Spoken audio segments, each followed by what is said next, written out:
I think I've seen it. And Why? there's a house on the lake, and there's a magical mailbox that when he puts a letter in, it goes back in time or in the future 2 years, something along Yes. those There's lines. also an overwhelming sense of sadness most of the time. Right. What about this movie? Yeah. Well, I was just telling. we like, were very- going. Hold I on. just took my meds. I'm sorry. It hasn't kicked in yet. Hello. Hello, what's up, bro? Hey, it's the What's Up Bro podcast. We talk movies, sports, TV shows, pop culture, and it's funny, motherfuckers. With nary signs. I'm like, what? How can this... They have Photoshop. Photoshop exists when this artist rendition was done. How the fuck is this not cooler looking than a sketch that looks like it was done by a hillbilly off the side of the road? What the fuck are we talking? Why is this a thing? So you're telling me there's a chance? With Missy Just let me finish my thought before you fucking interrupt me. Wrong room to ask questions. Welcome to the party, pal!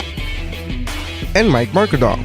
I'm just glad I like vanilla boring sex like this. I'm glad that the sex I enjoy won't get me killed. That's how winning is done. Hey, I'm Dave Chappelle, and this is What's Up, Bro.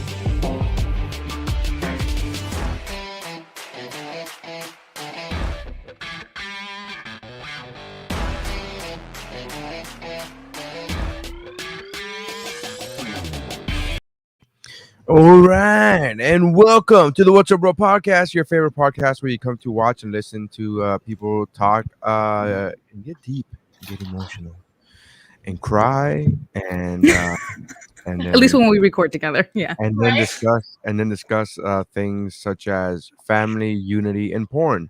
Usually, what comes up when us three get together. I am their signs. With me, as usual, is Steph Animator Senior. Hello. And Martica's back. Guess who's back? Back again.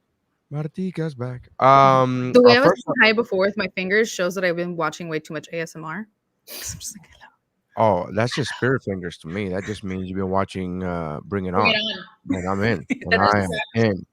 A shout out to Peter, who says hello. Hello, Hi. Peter. If you are listening to the audio version of this, just know that you could go and watch us on YouTube or on Facebook when we go live every Wednesday. We are like 15 minutes early today because I kind of want to go to a show at the Miami Improv today. I have nothing to do with the show, but a friend of mine is performing there, and I kind of want to go hang out. Mario Ramil, a friend of mine. I Mario, love him. yeah. Well, let's not get carried away. Hold on. I mean, he's fine. But he's a friend of mine, and I want to go. And he was there at my show last week, so I want to go and show support. So even if it's just 15 minutes, it's 15 minutes, man. Anyways, we were talking about the lake house because Stephanie came out. First of all, she just made a bold-faced lie, pre-recording, pre-Martica coming on, saying that she usually gives a day warning when she's not going to be participating, which is inaccurate. To me. Already. No, it's inaccurate. Even that's inaccurate. But let's go with the flow. Let's say, for the sake of argument, let's say she does do that. Since she's in the future, because she is 14 hours ahead of us, as far as ahead of Miami and Florida time, she's 14 hours ahead. I made the statement of her day before is like a day and a half before for us. But that's not how time works. That's exactly how time works. But you're adding in like a day and a half. You're adding on like all this extra time. That's 24 I'm adding plus a day. 12 hours. I'm adding a day. I'm adding a day. If we're already a half day behind you, because we're 14 hours behind you, that's more than a half day behind you. So if we're already 14 hours behind you, that's half a day.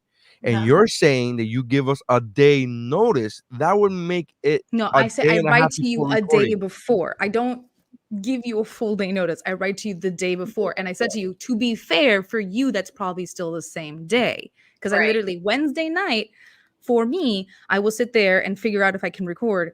If I can't, I'll let you know. I go to sleep. I wake up.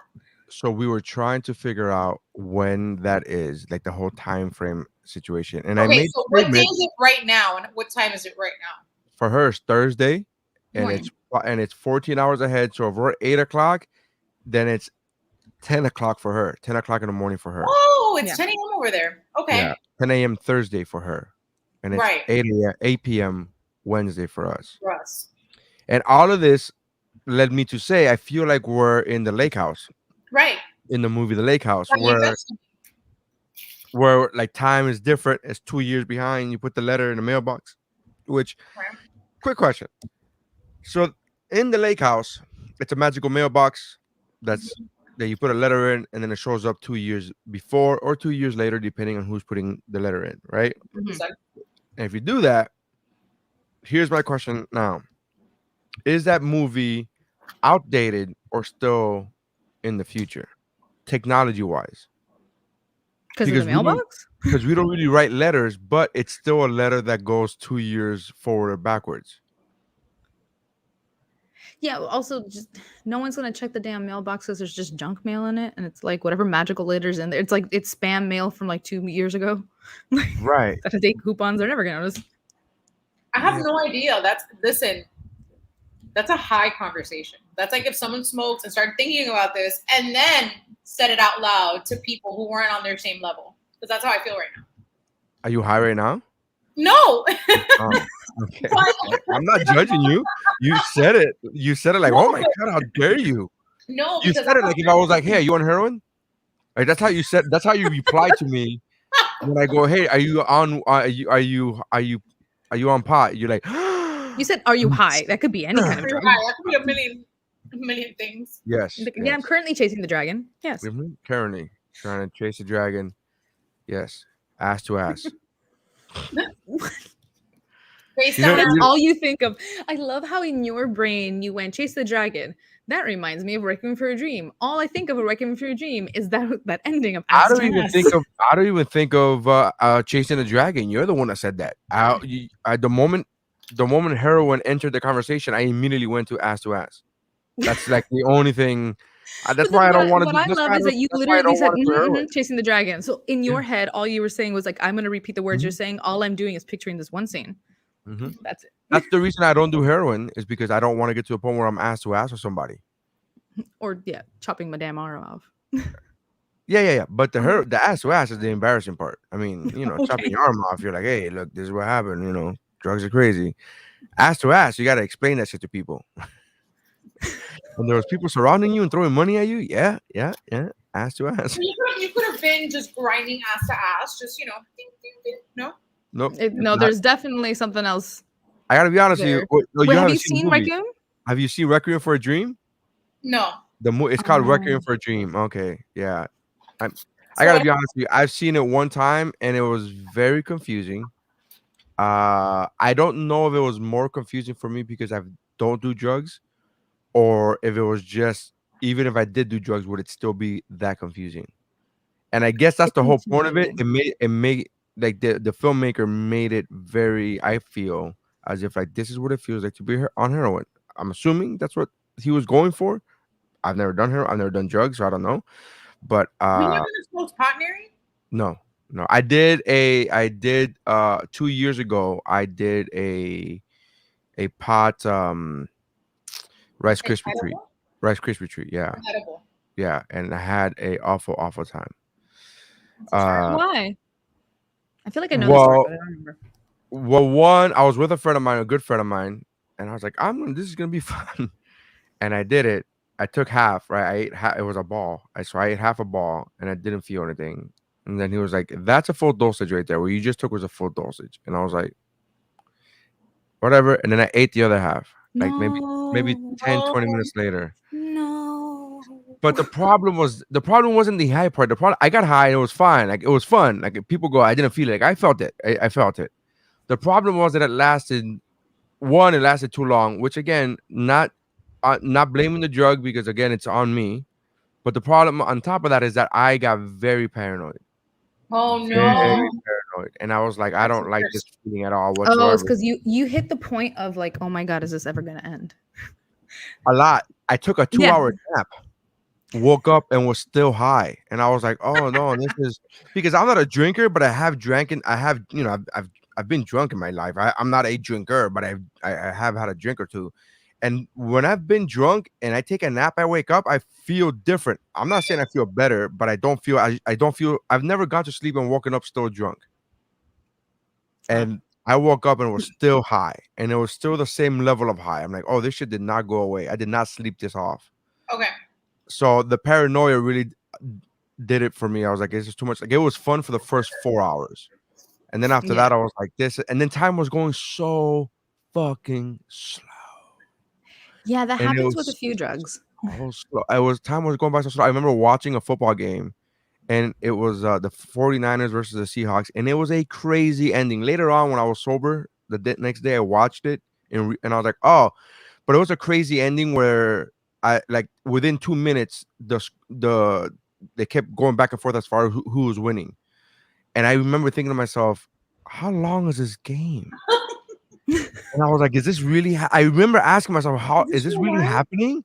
Like, is this really like, oh, we were losing, oh, we're winning, and then we ended up the Niners ended up losing. But I was like, oh, they lost. Wait, did they really lose, or am I just high and just imagine they lost? Like, I started going into that fucking logic.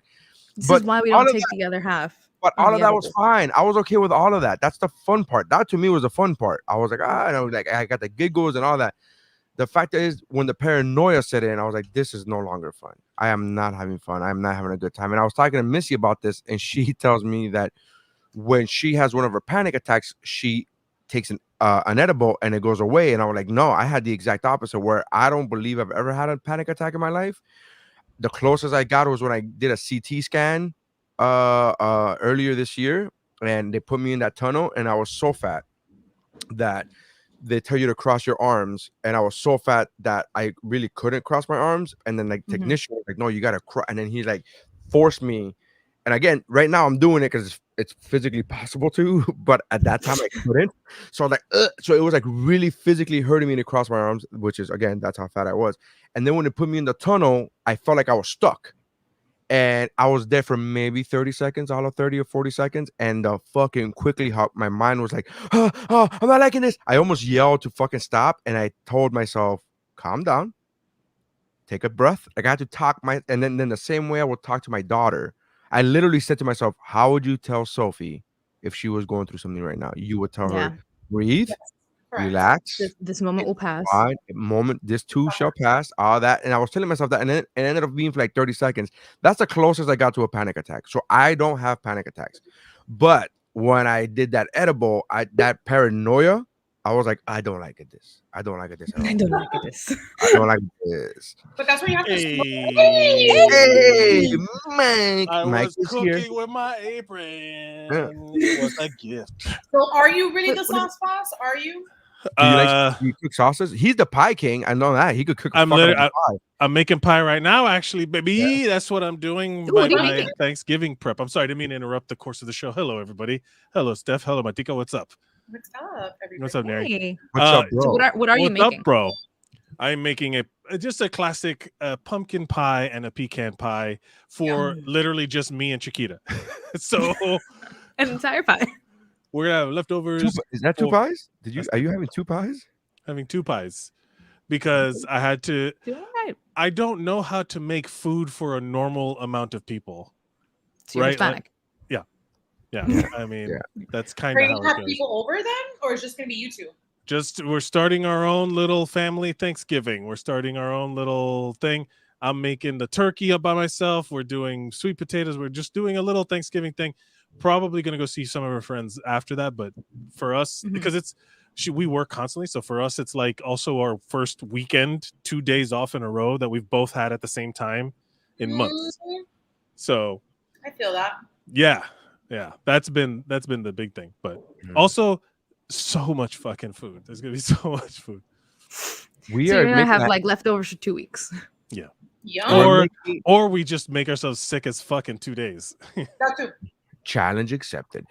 We are having a ham for the first time because usually Vanessa's parents come over and they do this turkey, which is actually a very good turkey, in a garbage can. Her brother. It's like a scout thing. It's a Boy Scout thing, and it comes out really good. And I mean, I eat turkey a lot, but I'm not a fan of it. It's like I eat it because it's healthy. I'm like, okay, I'd rather a pizza, but whatever. And then I'll brush my teeth. Fine. That turkey is actually pretty good. It's actually pretty tender and juicy. However, they're not coming this year, and they were like, "Well, let's just get a ham because that's the only thing. Like my wife is making 3 sides for herself because the kids eat the mashed potatoes that my mom makes, and then she's gonna make sweet potato casserole, sweet potato, whatever. And I think she was gonna make the cornbread, and that was, but I can't eat. I'm not eating any of that. Right. I'm literally just having the ham. I'm on no carbs and no sugar. This is week 27 for me of no carbs and no sugar. So I'm like, I can't. Even the ham, I was like, I don't.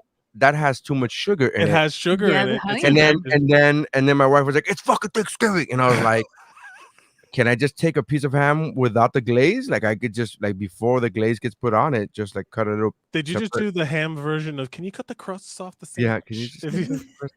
Because I don't want to. So what about like the sweet potato? You can at least make a little bit of the sweet potato before the marshmallows.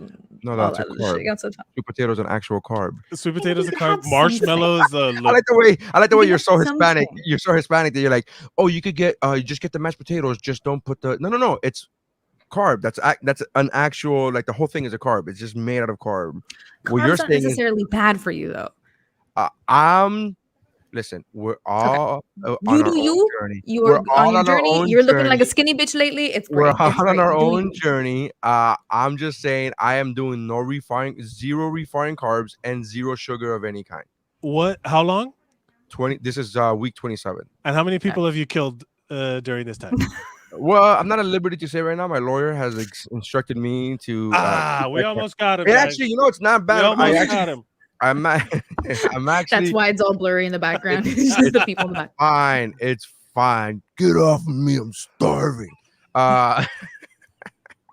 It actually is fine. To be honest with you, I'm really 27 weeks. I haven't been that guy at all whatsoever. But it's whatever it is. I was having this conversation. Somebody DM'd me on Instagram the other day because I posted a picture of a shirt that I legitimately was not being a thirst trap. I go, man, I love this shirt. It's an old school Marvel Comics shirt, and everybody's like, man, you look skinny. I'm like, cool, but can we talk about the fucking shirt though? Like, I was just really wanted to talk about the shirt.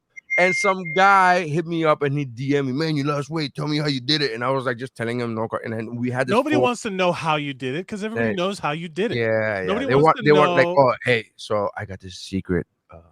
Up, down, left, right. Right. No carbs. Select start. And so they want to know, like, everybody wants that. They want the look. I got a guy. He could get slaps you these food out of my mouth. He could get you these magical beans, and then you eat them, and you're gonna share your life away. But you're gonna lose weight. Like they're gonna hear that. That's what they want to hear. So when I just put no carbs, beans, no are they sugar, the magical fruit? And they go no carbs, no sugar, and I go, and then that's why I had the whole conversation. But Thanksgiving is a trap. He goes like, I'll try it, even though it's Thanksgiving week, and I was like, Thanksgiving's a trap. I went through this whole thing with him where I was like, it's a mental. We have these societal mental traps where we're like, well, we're supposed to be fucking gluttonous on Thanksgiving, right? And it's like, but why? Like, isn't the whole point to be thankful and grateful and blah blah blah blah? Like, you don't. Why do you need 1,400 calories in? Like, I don't understand why you need 14,000 calories. I'm thankful for all the love in my life, and also let me eat my feelings. Yeah. I'm thankful for my clogged arteries. Family and this motherfucking pecan pie, son. Like, it's not necessary. Hey, we will not have any pecan pie slander on the show. Pecan pie is my favorite. It's funny. My kids are under the assumption that apple pie is my favorite, which it is. But then when somebody said pecan pie, I was like, whoa, I forgot about pecan pie. That's that Brian Regan bit. Like, they're both favorite, but they're both good. But cherry's more favorite. Is that what he says? Damn it. God damn it. It's such a good. He's got it. He's got the pie. Which one? Pumpkin pie. Yeah. It's hard to. Yeah, I'm not turning away any pie. I don't turn away any pie. Like, it's fine. All right. So we're going to do Mount Geekmore of pies. Here we go. No, just kidding. But pumpkin is also hard to explain, like on a random Tuesday, getting a slice of pumpkin pie because everyone associates it with the holidays so much. Right. Like you can't just like go. You can't find it half the time. Yeah. So you have to like go make your own pumpkin pie like for Memorial Day, and people are like, "What's up with Steph's making a fucking pumpkin pie on a Happy 4th of July." I brought it's too warm for this pie. That's the autumn gourd. I'm sorry, we're not gonna have You were Let me out of ask you a season, question. sir? Let me ask you a question. 2 questions. One to Stephanie. Now that you're Australian, do you still celebrate Thanksgiving? No. No. Makes me sad. Thanksgiving is an American holiday. She's Australian, living in Australia. So I'm gonna go ahead and assume that's probably the correct answer. Have you given up? I did try 1 year. I did try 1 year to do it. However, because it was just me and Dave, and I don't know how to cook for 2 people, there was just so much food. There was so much food, and it was just us cooking. So we ended up eating dinner at like 10:30 at night. Oh, By the time the turkey was done, and I was like, this feels right. That's the Cajachina principle, where everyone shows up and it's like, oh, it's still 3 more hours until some old Cuban man figures out how much time is left, Yeah. So it was that. We made a lot from scratch though. Like I was really proud of us. So I did like Southern style biscuits, and like the turkey I had to stuff it myself because he could not stomach Southern, like Sydney style biscuits. Like what like what's your Southern? Outback style biscuits. Outback. There's kangaroo meat stuff inside. Oh my goodness. So Mike, here's a question. Here's my second question is for Mike. Mike, since you hate everything societal, okay, finish your question. Since you want to run out into nature. You triggered me emotionally, and now you're gonna disarm me with some questions. So my question is, like in true Thanksgiving are fashion, you a fan of Thanksgiving?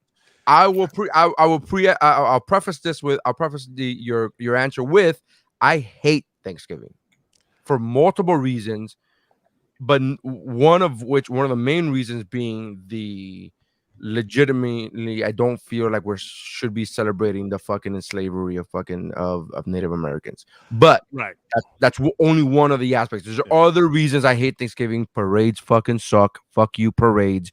And there's other reasons why I fucking hate Thanksgiving. Look, I'm just glad this is how you can tell Neri isn't eating sugars or carbs. He's so angry.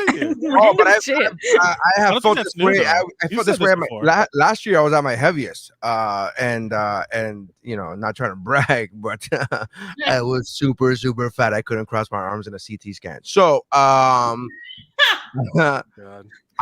still hated Thanksgiving then. It was my point. Like I don't like Thanksgiving. But I will answer your question by saying I like my family, so I don't understand what. But I see my family. I see my family every day, and that's the other reason people are like, "But it's a day to celebrate with your family." I'm like, there's 3 generations of family in my house every day of the year. Yeah, right now, like it could be a Tuesday in June, and we're like, oh look, the whole family's eating together. Like that's nothing new for me. It doesn't do anything. I'll preface my answer by saying this: as Latinos, we are constantly augmenting and assimilating traditions that aren't ours because we're always, like fucking. It took me forever to realize that Los Reyes Magos on January is the like predominant Latin American day of giving gifts and stuff like that, because we took Christmas, and not only did we not do Christmas right, we do Noche Buena, which is on the 24th, which is not the American way to do it. We remixed it. But that's the thing. Okay, we remixed the fuck out of holidays. Which is where Latinos are. We're a giant remix. So we are 100% a giant remix of indigenous enslavement and European white colonialism and the Spanish language. That's what we're a mix. My ancestors hate each other. What? Yeah. That's why we're so fiery. They would be so ashamed of me. What? But I will say, I love tradition. I love good things that come from tradition. Like you can pick and choose, not being burdened by religion. I can pick and choose whatever fun tradition I fucking feel like doing, as long as it's good and fun and all that stuff. So I don't have to, like, let's not be mistaken in the history of the settlement of the colonialization of the United States, of this landmass is just littered with genocide. And the traditions that come from it in modern times can't reflect that. Like the same way modern life can't be represented in the Bible because they didn't know what fucking germs were. You know what I mean? Like that. So like the idea of the times are a changing is relevant. Thanksgiving is whatever, any holiday, every day is whatever you feel like doing. And on Thanksgiving is like culturally associated with this family togetherness. There's a lot of pressures that white people put on each other because they live disparately. They're spread out. That's the white culture, is to leave or it was until they fucked up the economy, and then all of their kids stayed home after college. And now they're understanding Latinos a little bit more because they're exactly. So it's literally always flowing and changing, and I'll steal whatever fucking fun tradition I want. If it's food-based, true, like I love any food-based holiday. I celebrate the 4th of July, and this country sucks. You know what I mean? Like Steph, yeah. Do you still celebrate the 4th of July? No. What's the Independence Day equivalent or the 4th of July equivalent? They don't have there's Australia Day. They're still on their fucking European rule. So okay. God save the Queen. God save the Queen. Because we are a Commonwealth. So there's Australia Day, and unfortunately, so Australia Day is kind of like, so you know how in the States, like Thanksgiving, there's always that big discussion around it because of the historical things that we're celebrating. Australia Day is that here, where there's some people who are pushing to have the date changed or have it maybe named something else because the fact that, like, you know, Australia was colonized, and you the mean indigenous people are still upset over because, there you know, too? rightly. Yeah. Yeah. The British were also like, I like that one too. Yeah. And then just never left. So yeah. So there's So there's, it's not as extra. It's also the United States has like that, like that circle jerk of patriotism and of like worshiping the military. Like on the 4th of July, they got like the giant propaganda fighter machine, jets flying over everything. There, it's like a giant like, the word is jingoism, and it's like it's like this kind of like, yeah, America, we're the fucking best, and then it's like, prove it. Look at these fighter jets flying over the stadium. Exactly. In America. I know. How much did that cost? Why is there a fuel shortage? Look at these fireworks exploding in the sky. Let's be honest. Like, fireworks are the epitome of like, look at that shiny thing there. Look over there. I mean, it's the version. It's today's version of the Coliseum when they're like, oh look, Coliseums. Hey, there's famine. Oh, but if I go to Coliseum, I'll get bread. And I'll get to watch people die. Oh, that's cool. That's cool. Cool. And then that. Martika, I've noticed a different background than you normally have. Where are you? Where you at, girl? Where you at? I see a tiny ass fridge. I see that tiny ass fridge. Where you at? I'm in Miami, staying at an Airbnb. Like I'm like staying between my mom and an Airbnb because I can't like stay with her for too long because she drives me nuts. So like, I was about to ask, don't you have a mom here? Don't you have parents here? Why would you just stay with them? No, man. It's kind of like, it sounds like an insult. Like, don't you have a mom? No, again, being Latino, Martika, for the listener, lives in Orlando. If she's in Miami, Tampa. I'm sorry. It's another boring city that's not Miami. I apologize. Tampa Bay area. I get them confused. Tampa Bay and Orlando. We have great people in sports, by the way. Just yeah. I mean, yeah, that's comparable to Disney, sure. And so then I know that she's staying down here, and I'm like, why wouldn't you just stay with your parents? As a Latino, that's my default. Oh, I'm going somewhere where my parents are. I guess I'll stay with them. Like, it's not even a question for me. Like, it should be. It very much should be a question. Okay, so my dad passed away. It's gonna be 3 years now in January. Mm-hmm. So I can't. There's no and if I would have been down here, you know. And if you would have, we're good today. We're doing great. Okay. If he would have been alive, I wouldn't be able to stay with him anyways because he was staying in a nursing home. So that's out of the question. Yeah. My mom and I have a very rocky relationship. I love her from afar. And so when I'm down here, before it was when I would stay with my ex-boyfriend, or I would stay with my friends, but now since they're like everywhere for Thanksgiving, it's like, okay, I can't see my friends. So I'm like, okay, I need 2 days away from my mom. So like, are you down here for Thanksgiving? So it's like very much doses. Yeah. So are you guys? Do you not get along with your mom because you guys are exactly alike? Ooh. No, listen. I have that with some family members. I can't get along with them because we're exactly alike. I'm like, we're too much like each other. Stay the fuck away. No, you're so fucking pedantic, bro. No. And that's my brother saying that. She's not a bad person, but that's the disclaimer. That's the disclaimer. She's not a bad person, but however, oh my god, Jesus! I thought you were gonna say like, look, I love her, but I I understand. love her, but you went with she's not a bad person, guys. She's not. She's not that racist.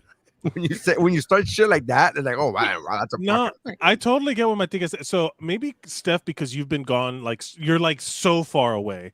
But if you still live away from home in the United States, you can come back periodically, and there's like you're used to living on your own, like you're used to having a quote unquote independent adult life. And the second you get back, because it happens to me, my mom is dope. I love my mom and my stepdad. They're all my family's great. I love my family. But after about day 4 or 5, depending on how much time we've actually spent together, I'm like, I love you, but I gotta get the fuck out of here. You know, like it's there's something about it where you're in your house and then all of a sudden the behavior patterns switch to the reason why you left, and you're like, oh my god, I'm 12 again. Right? I think I passed. I think Mike is just frustrated at having to jerk off in front of his posters that he had from the 90s. No, but like, no, it's not my room anymore. My mom turned it into like a kid's playroom so I have to jerk off in my stepdad's office. That's terrible. No, but like, okay, so for a perfect example, like last night, like my mom started bitching about. Okay, so in her head, about mom things, just mom things, man. Okay, so to tell you a story. So I'm down here, right? And she automatically assumes because I am down here, I am at her beck and call. All her bidding. And it's kind of like, no. Oh, Martika, you're here for Thanksgiving? Thank God. Listen, I have this email. I can't get into my Facebook. Can you get me into my Facebook? I don't know how to get into my jeez. I had to show her how to send documents through the iPhone. Because you know how you can scan with notes. Turn the dreaded PDF. Right. It's the dreaded PDF. Okay, yes, so rotate that PDF, motherfucker. Yeah. I had to do all of that for her, and then on top of that, but she wanted me to drive her to West Palm to go see her gay BFF, and I'm just kind of like, listen, I already drove down here 3.5 hours. How are you expecting me to go half the way to 2.5 hours, and then come drive you back? No, no. If it takes you 2.5 hours to get, listen, I get it. West Palm Beach is a long drive, but if it takes you 2.5 hours to get to West Palm Beach, you're on a bicycle or a skateboard, because it should not take you that long. I know what you mean. It's a long drive. You just threw me off with the 2.5 hours. I was like, that's no. Because I think it's past West Palm, but that's the point is, I just drove 3.5 hours down on Friday. How, in your right mind, are you gonna make me drive down again to somewhere else? Like, have you seen gas prices lately? That part, and she won't pay for it. So guess what? Like, you know what I mean? It's kind of one of those things where I can't, but I love you. And then she's like, you don't make time for me. I'm like, why am I making time for you? You're bitching at me about the most stupidest things and expecting me to do something about it. What happened? Sorry, Martika, I'm laughing because you're trying to tell us about life, and then like Neri's having a horror movie moment, in the Neri's corner lights screen. are shutting off. Neri, like it's like if his camera's gonna go out, and then when it comes back, there's gonna be like a head here. There it is. Yeah, flicker, and clap on. Cue the scary droning music, and those Funko Pops are literally come to just life. had that installed today. I literally just had that installed today. Who installed it so you can a get professional? Your money back? I don't mind money. this lighting though. I don't mind this lighting. I don't mind the lighting either. Yeah, it's kind of nice. I'm sorry.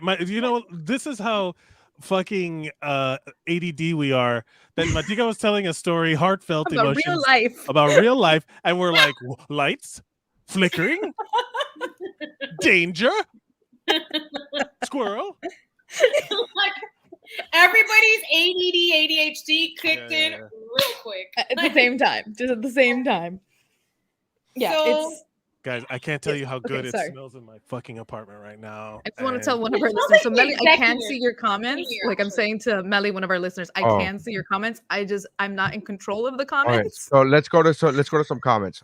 Melly, she's been chatting with us. I know, but Mike doesn't like it when we go to the comments too much. So or Melly whatever. Says, hey peeps, and then she said, I've had panic attacks. Let's go to some of the bigger they points. are Melly. She's been going as we talk. As we've been talking about. Hold on, I just want to record the fact that now the lights are off again because I'm going to show this video to the guy who I just paid money to install them. Let's be passive aggressive as we. Hey, guy who installed it, look what's happening. Melly, Look what you've done. Mary's lying. I don't mind the comments. But you know why? I don't like it when he does it when I'm talking because it means he's not listening to me. And it's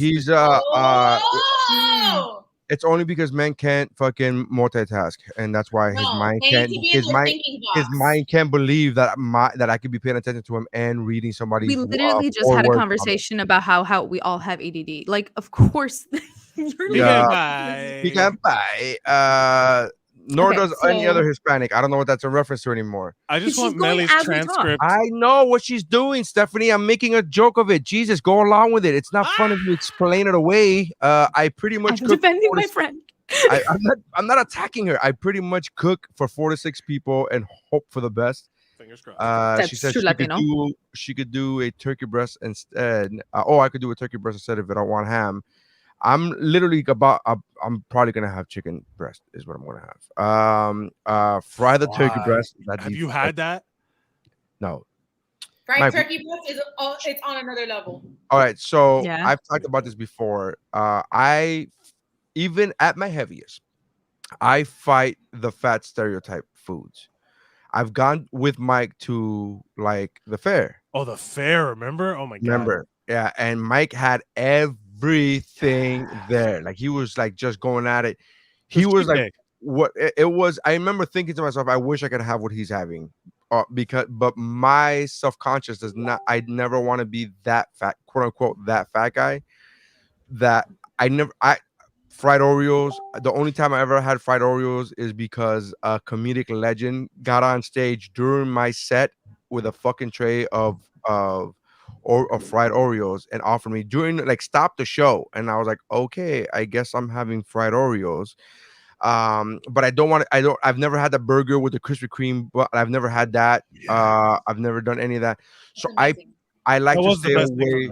I like to stay away from things that if somebody saw me eating them would be like, that's why he's the way he is. I try to stay away from that's the thing that sucks about like in my head. I also don't get in cars if it's a 5-seater. There's 5 people at the most in that fucking car. I refuse to be that Latino that gets somewhere and then 12 people come out of a fucking 5-seater and you're like, oh, look, just like Hispanics are. Like I don't want to be that guy. So I fight the stereotype as much as humanly possible. That is a lot of thinking. That's a lot of internalized stuff. It's not thinking because a lot of internalized shit. It's not a lot of thinking because it doesn't happen often. It's not like I'm constantly fighting. It's not like I'm constantly having that conversation with people. I'm just like, no, I'm going to take my car. No thanks. I mean, I get it. Like, I understand that you don't want to do.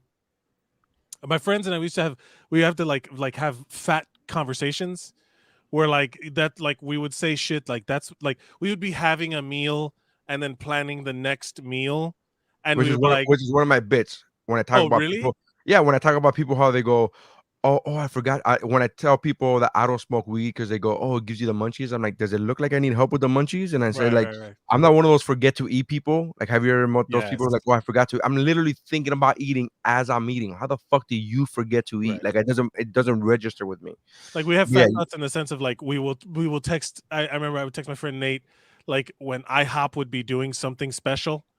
And we would be like, yes, fat thoughts, fat boy, and we would just like relish in it, and it's true. Like I get it, but also like if you're a lot, like look, as someone who has been a lot of sizes, the regardless of whatever size you are, certain things are gonna be like viewed a certain way. But if you're big, like at my heaviest, I could have been eating a salad, and people are like, oh, look there's a thin. Oh. No, he's not thin. You know what I mean? Like they wouldn't mistake me for no, but even that would get thoughts like, oh, you're having a salad? Yeah, okay. And then what else you gonna have? Like it's one of those things type of shit. I don't get into all of that. I just for me, I don't like being that's why I don't like chicken wings because I don't like eating with my hands. I don't like eating and getting dirty because I don't want to be that fucking sloppy fat guy. I only eat with my hands. I get sauce. I eat pizza with a fork and knife. When I do eat wings, I'll stand them up and then cut the fucking. I'll stand and then with a fork, I'll cut the chicken and then eat it that way. I refuse to get my hands dirty. I'll tell you this. At some point, it's like accepting some of the stuff just gets things off of your shoulders because, like, look, as someone, I've also yo-yoed a lot in my life, right? I've been extremely skinny and then I've been, I had a baby. I've been big. Like I've been both things. And I could be eating the same. I could be eating the same meal, like at these different points in my life. And like all of a sudden when I'm heavy, I feel weirdly insecure about people seeing me eating certain things. And then I could be eating the same meal when I'm skinny, and like people will view it as like, how quirky. Look at that skinny girl eating that ginormous fucking pizza. Like it's seen as more acceptable. Like when you're a skinny person who has a big appetite. And then you want to know when I feel that the most? When I feel like eyes on me the most? Over winter, being in a cold environment, I get to wear layers. A bunch of layers, and then suddenly it gets hot and I'm wearing only a t-shirt, and I'm just very aware of every little jiggle, and I'm like, I wonder if anyone can see how much I'm vibrating right now, like on the subway. You know what I mean? Like I'm just, there's like only one thin piece of cotton between me and all of the things that jiggle. You know what I mean? It's like I'm suddenly aware of how visible it all is. But then also on the same subway train, there's a guy who's like whistling songs and preaching about Jesus, and like nobody's looking at me, like yeah, exactly. Yeah, I just don't like being that guy. I don't want to be that guy. And then here's the thing, when people go, oh, you just got to accept it, right? People have said that to me a million times, and I go, no, because that's how you stay the same. When you accept the situation, or you accept who you are, you accept where you are, then what you're saying is, you're literally saying, I'm accepting this, and this is, and you're content, or whatever the fuck the word you want to use is. But I don't want to, and I don't ever want, like I've had this thought in my head for a few years now, right? Because for 2019 I was doing really well with losing weight, and then 2020 happened, and it happened to everybody, and then I got it only happened to you, and then I got the heaviest I've ever became was in 2020. Not bragging, but it was a lot. But I always have that thought in my head where I said, pre-2019, there were multiple times in my life where I said, you just got to realize you're the fat guy and just be okay with that. You just can't get crazy overweight. You can't be that guy that's a shut-in, but you're just a fat guy. Just deal with it. Be happy with who you are. And I was telling myself that. And I remember like having that conversation with myself in my head, and then saying, no, what the fuck is wrong with you? Yeah. Like you're fucking giving up. Like I was having that full-fledged conversation where there would be moments where I was like, just be happy with who you are. Like, don't go crazy with it. You can be a shut-in kind of fat guy, but you're always going to be fat. You're never going to be thin, and blah, blah. And I just, all this. And then I just was like, no, but I've had that throughout the years, because I'm 40 now. Throughout the years, I've had that conversation with myself a million times where I've tried to like make myself feel better for being fat. It's all right, dude. It's fine. You're happy. Look, you got a girlfriend. Look, you're married. Look, you have kids. You're fine. It's fine. Who are you gonna impress? Like I've had that conversation with myself, and quite frankly, that's a very unhealthy conversation to have. Unhealthy logic to have. It's like, oh, just be who you are and be fat. It's like, no, because it's not just because I'm not trying to lose weight for vanity. It's not like a vain thing. It's not like, oh, I want to go out and get some pussy, bro. I want to get some fucking abs, and I want to look good. It's like I want to live. Yeah, I want to live, and it's like, and if you accept, if I let me put me, not say you, if I were to accept I'm okay with being fat, what I'm saying is I'm okay with being here less for my kids. Oh, that's powerful. And I was like, I'm done. No, I will say, you're all wrong. No, I'm not gonna. All of that's wrong. No, but capitalism is wrong, and you guys are all paid. You no. Self-improvement is No, you're right. But I will say there's a line of logic that I had to accept that is different than what you said. It's you're not happy with where you are. You're not settling. You're not hating who you are. Right. There's a difference between I'm not happy with what I am or what I've never been happy. Like I'm always pushing towards some goal, but it doesn't mean I hate myself for where I am now, regardless of stuff. That hate is the big one. The where you're like, I'm less, where you start thinking you're less of a person and all that shit. No, the problem is I start thinking I'm more of a person, too much of a person. Right. Like I need to bring down the level of amount of people that I am. I need when the airline goes, hey, maybe you should buy 2 seats. It's like, okay, I'm more than okay. Oh my bro. Okay. I just got back from Chris Kwan, my My best friend, number one. Yeah, number one. No, he's getting married. Is not number one. Yeah, no, this is not number one. These are deep wounds, deep what's up, bro? Lore dropping right now. But he's getting married, and we had not a bachelor party, but like the bridal party, going on vacation together. Engagement party. What I don't know what you call it, but it's like a bachelor vacation, bachelorette vacation. We're together. It's called an engagement party. Yeah, is it? Yes. It's just a joint bachelorette party, right? I guess. Yes. The point being is we went to this all-inclusive in DR, and we went to Punta Cana. It was very nice. And I can't remember why the fuck I brought. Well, you brought this up because you were going to talk about the airline seats, right? Yeah. So medication. I had to. No, my thing is, like, it's hard when it's your skeleton that is too big. You know what I mean? Like literally, my shoulders. Yes. That's what it is. The skeleton. My shoulders are twice as wide as a Airbus, whatever A320 seat that they use for American Airlines. My shoulder, like literally the seat, it fits like on my shoulder blades. And then there's some guy sits next to me, and I just have to be like, hey, yeah, I get it. You know, like it's literally like, it's not even I've gained weight, but it's genuinely like I'm sitting down and it's this part. And I'm like, hey, I don't want to be that guy, but these are smaller than they used to be. You know, like wow, did somebody shrink these seats? Did you guys just wash the inside of the plane? Is that what just happened? You just washed it? You guys leave it in the dryer too long? You left it in the dryer too long? Look at the instructions. Like, and now I got to put my hands in the sleeves and stretch it out to get it to fit right. Oh my God. It's true. That's what it felt like. Mike was telling me when he came back, he was telling me about the bachelor party, and I was like, did you take your girlfriend to the bachelor party? And he was like, no, because it was too late because we got together. Like, he went through this whole long spiel. Little did he know I was asking a question in a joking, mocking way. I'm like, no, you don't take a girl to a bachelor party.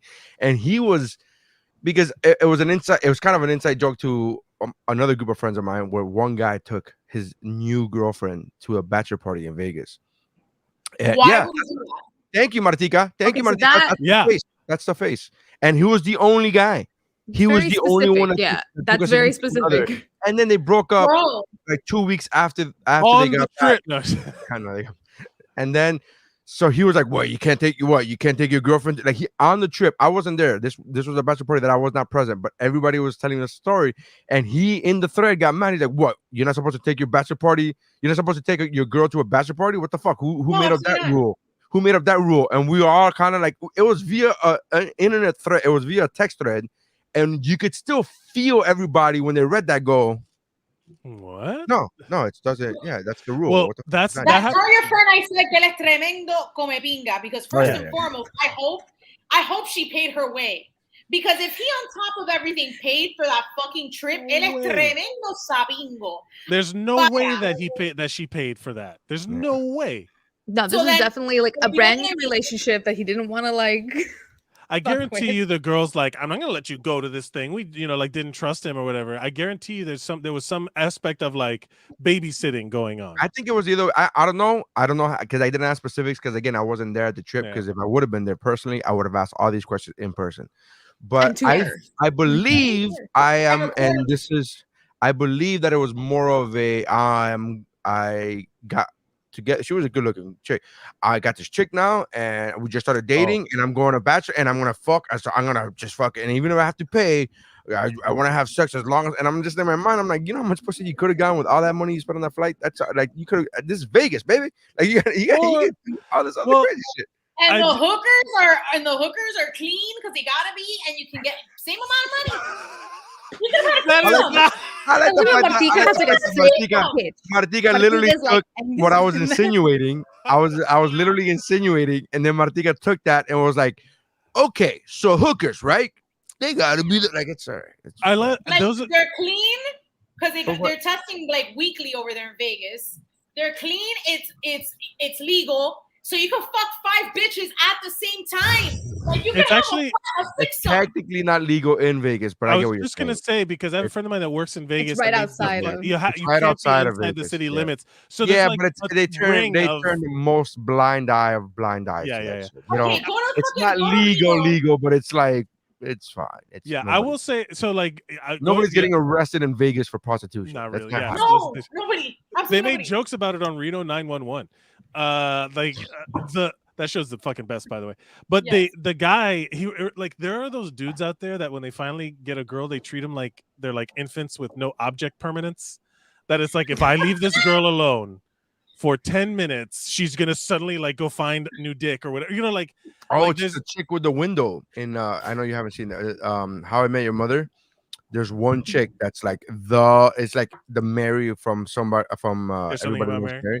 Something about Mary, and then it's like whenever she becomes available, it turns out that like she only has the smallest of windows, right? Single before she gets into another long-term relationship, and it's that, and like in the episode of How I Met Your Mother, he literally asked the next door neighbor in the apartment building. He's like, "When next time she goes through a breakup, you call this number, and you tell me the window's open, and I'll know what that means." And it was like 5 years later, and it's like the window's open, and he fucking running to the door. It's a great episode. But it's true. Like, those guys that they're like, oh, the girls and I. No. But it's more about from the guy's perspective of like when the guy like wants to do stuff on his own, but won't let her do stuff on their own. Like super red flag. This is crazy toxic, but it's basically the idea of like, I don't think I'm worth anything. So if she sees any one other man, like he thinks that every other guy on earth is better. Yes, there it is. The big one. Speaking of, I got to go get my pies out of the oven. What you to do in your own bedroom is your business. Yeah, no, I got to go put, no, I can't put a bun in the oven. That's not. No, never mind. That's not what you want to do. That's not what you want to do. I just scheduled my snip snap. I just scheduled it. I scheduled my snip snap. Oh, snip snap for you, buddy. I literally put that in as the reason. As a reason, it's in the form. In the form, it says reason for visit, and I literally wrote snip snap. And the doctor walked in, fucking laughing. No, not circumcision. Yes, that's it. That's not snip snap. That's.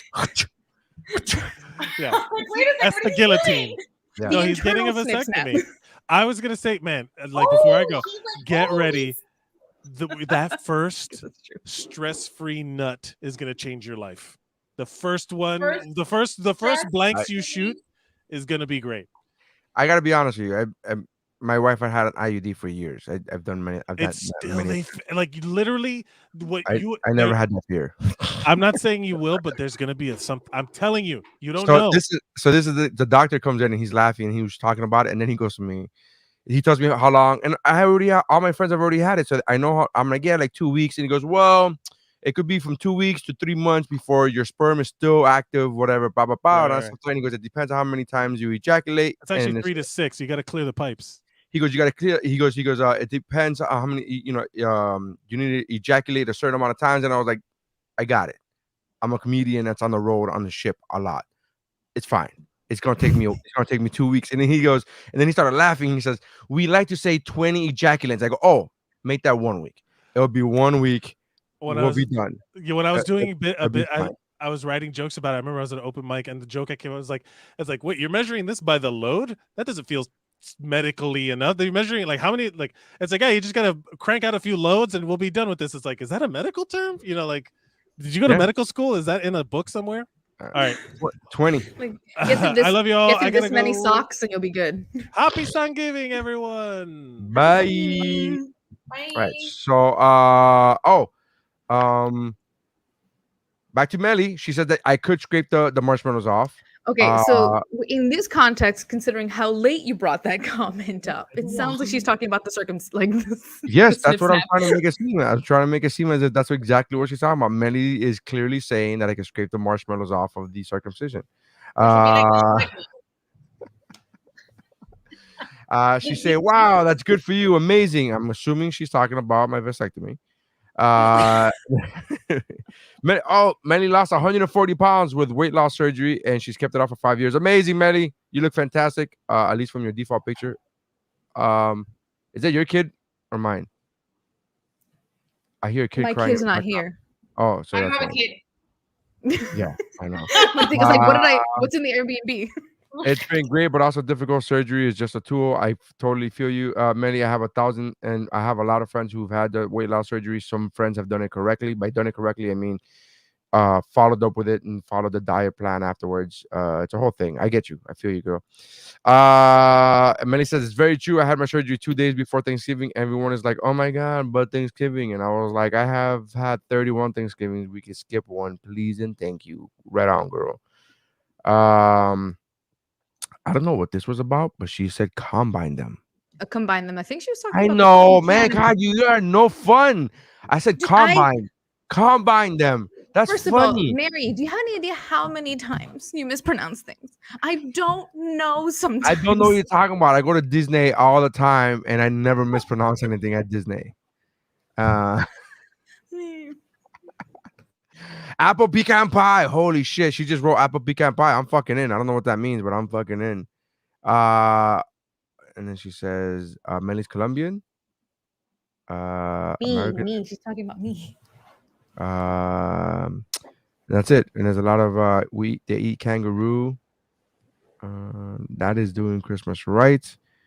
Ego, $1 million. Man, there's a lot of Melly is on it. God bless you, She's Melly. literally commenting. Yeah. She's been going along like the entire time. Oh, it's funny. I am saying Neri, that I totally understand that feeling, but it's not fair to your we'll have life. to loop her in.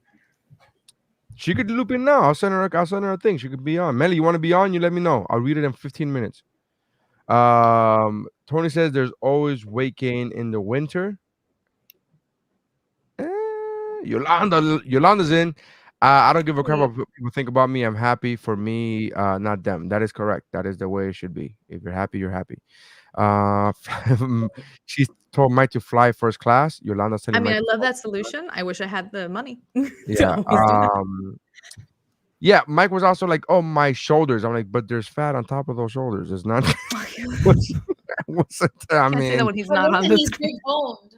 Yeah, that's why he said I'm big bone. I'm like, really? That's a huge bone in your ass.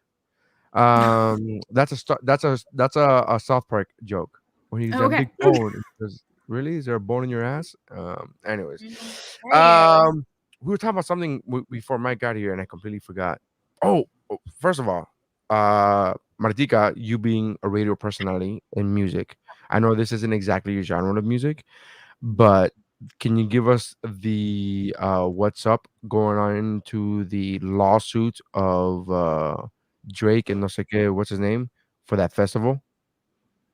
Oh, what's going on with Travis? What? What about Travis Scott and Drake getting sued for Astroworld. Is that correct? Did I read that right? 20 billion? Was that billion? Yeah. Wait, what? Everyone's jumping in on this. On the class action lawsuit that they're jumping in on? I don't think Drake needs to be sued because it's not like he was on the stage inciting violence. So I don't know why they're trying to mix Drake into this. I think was his performance even nearby? Like was Travis? I think he was one of the organizers. Was Travis inciting violence? Is that what he was doing? He was amping people up. Yeah, he was amping people up. So here's the thing, and I have to be completely honest with everybody.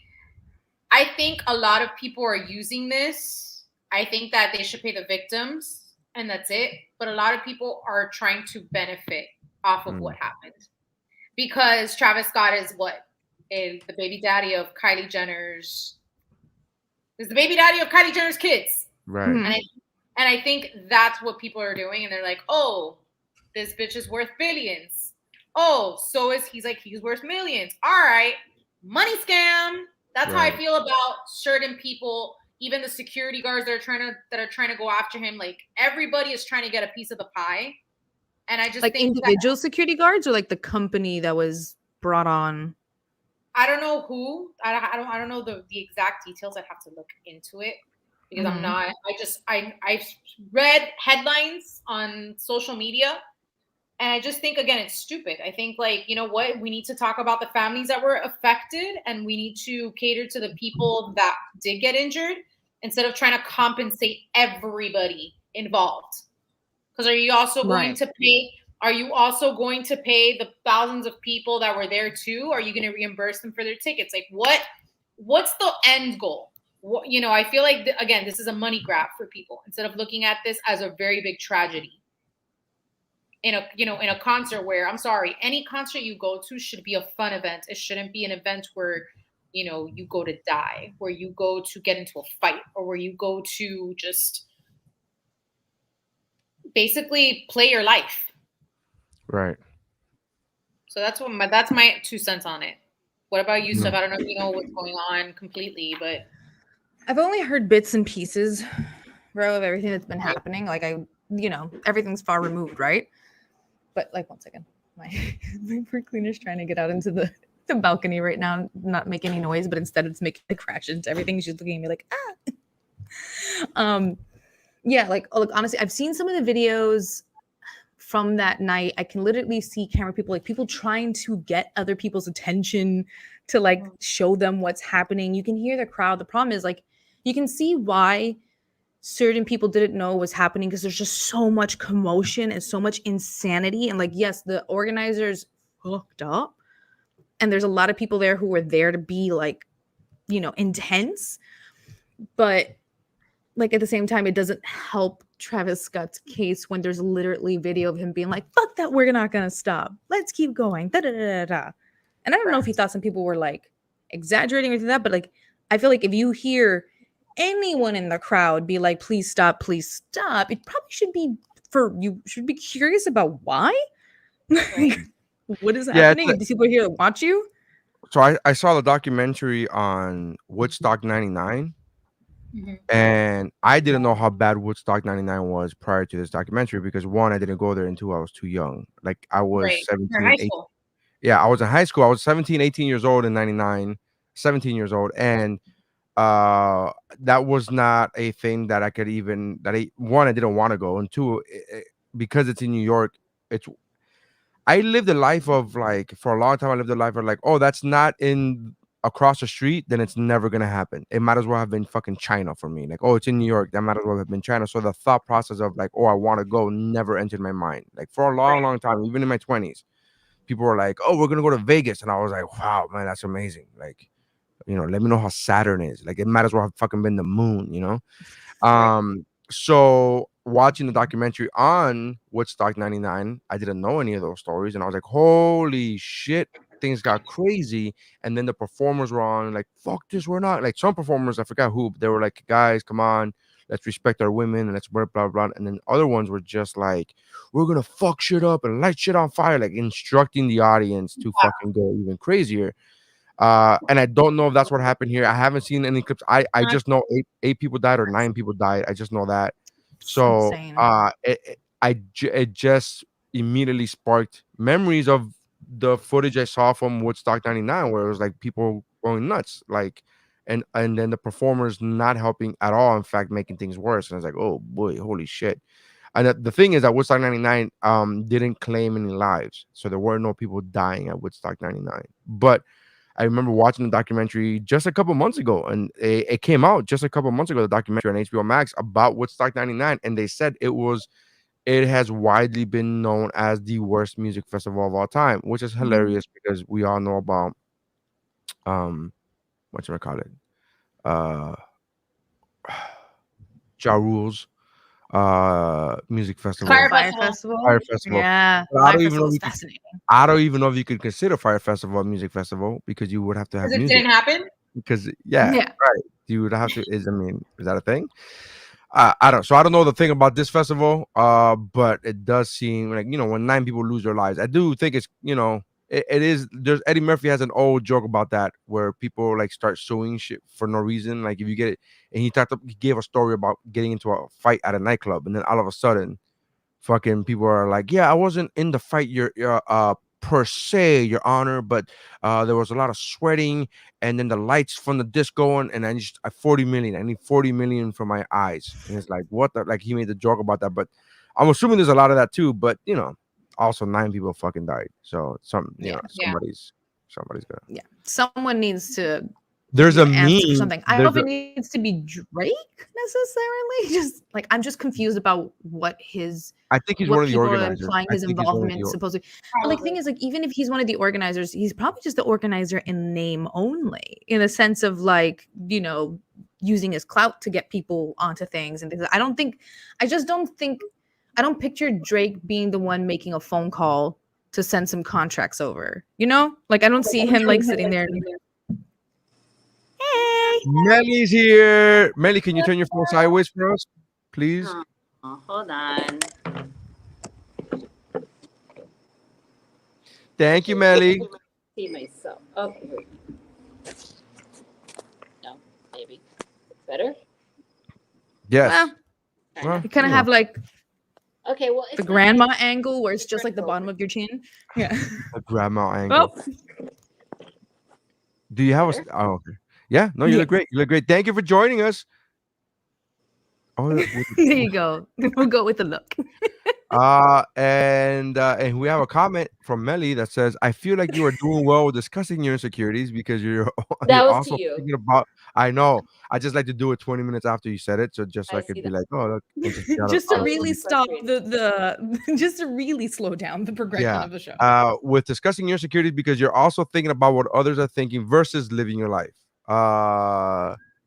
No, I guess maybe that's not I thought I was thinking more about what I think more so than what other people think. And I can elaborate on that as someone who was 340 pounds.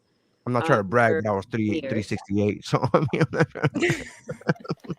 Did you just say you were 360? Are you trying to one up my highest? Yeah, that was the joke. That was literally the joke where I said I'm not trying to brag. I'm not trying to brag, but I was fatter.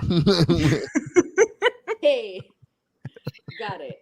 All right, y'all. Hold on. I have to head on out because it's past my time. Pero lo quiero. Love you. Thank you, Martika. Bye. Bye. Her curfew's up. Her mom's calling her. She has to go. So we're just like rotating today. Was 340 pounds for over 10 years. I was highly against surgery. Stephanie could tell you. I was like, I'm gonna do it. I'm gonna do it on my own or whatever.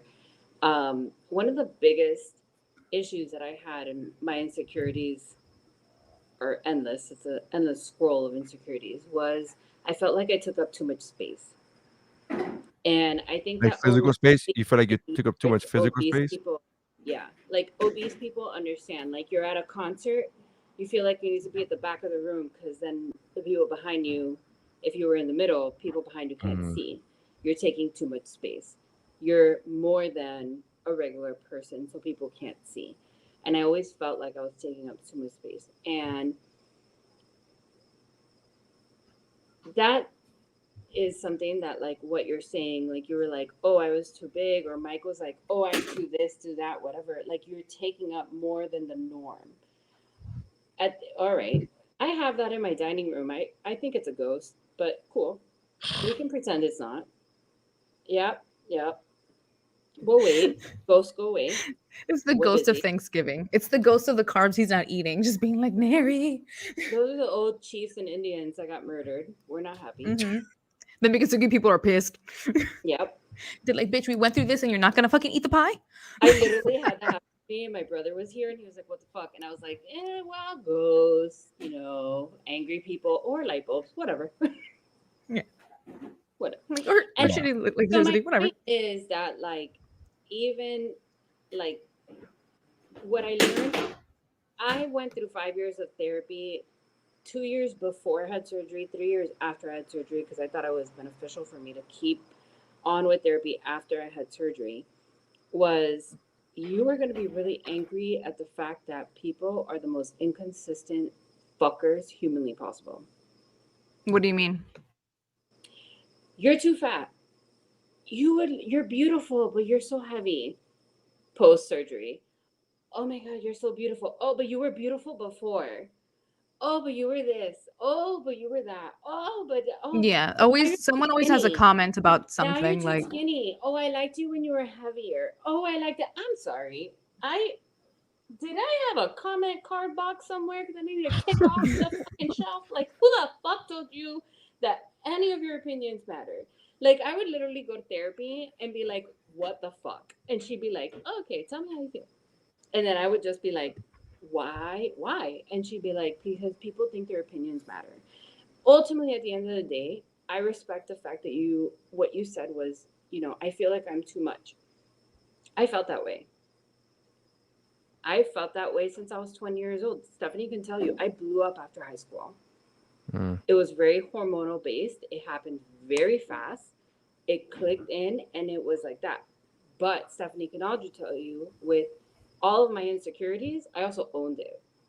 I would fucking go out, dress up, be me, fuck it. It wasn't what I could catch a guy with an 8-pack. I can catch a guy with that was not an 8-pack. That was a dad bod. A keg. Whatever we call those now, because to me it was like a regular person, but I would catch anybody. And that had nothing to do with my appearance. But it was the confidence. It was the fact that you owned it. But it still did do something to you because like you also, since it was hormonal and it was very quick, you didn't have enough time to like really adjust. No. Like, it happened. I gained 20 pounds for the first 4 years after I turned 18.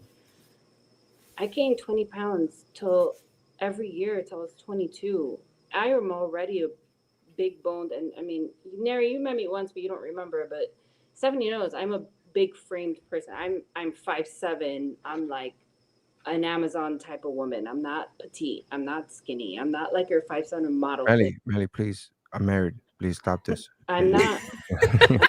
You don't need to keep selling me on you. I'm in, but I can't do it. I'm not. I'm just saying you're already writing your like future Tinder profile. This is a good workshop. The point is that, like, you know, I was never an unattractive woman, but people always had a say.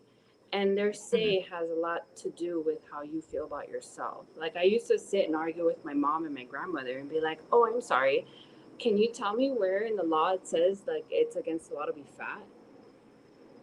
Yeah. Because also, like, you also come from a family where, like, so Melly's mom is also, like, 5 foot nothing. Yeah. Like, she's this tiny lady, very tiny. She's the scariest woman you ever met in your life. Scariest woman. I mean, in true Latina mom fashion. She's like, I'm tiny, but I'll fuck you up. She's got eyes that I'm pretty sure turn to Green Lantern eyes, like in a heartbeat. They're olive toned, but they can get real glowy and crazy. This big. Yeah. She's scary. But you won't because you're too scared. It's not that. It's not good. Yeah. Look, honestly, I get that in the sense of like, so one of the things that came along with the whole pregnancy during a pandemic thing is like the weight gain and the change in my body, because my body just, you know, like I had made a human. So like your ribs get a little bit bigger. You make a human, and it takes a long time. Some people's bodies go back. Some people's bodies go back a little bit and then like conform to a new standard. And you just have to be okay with it.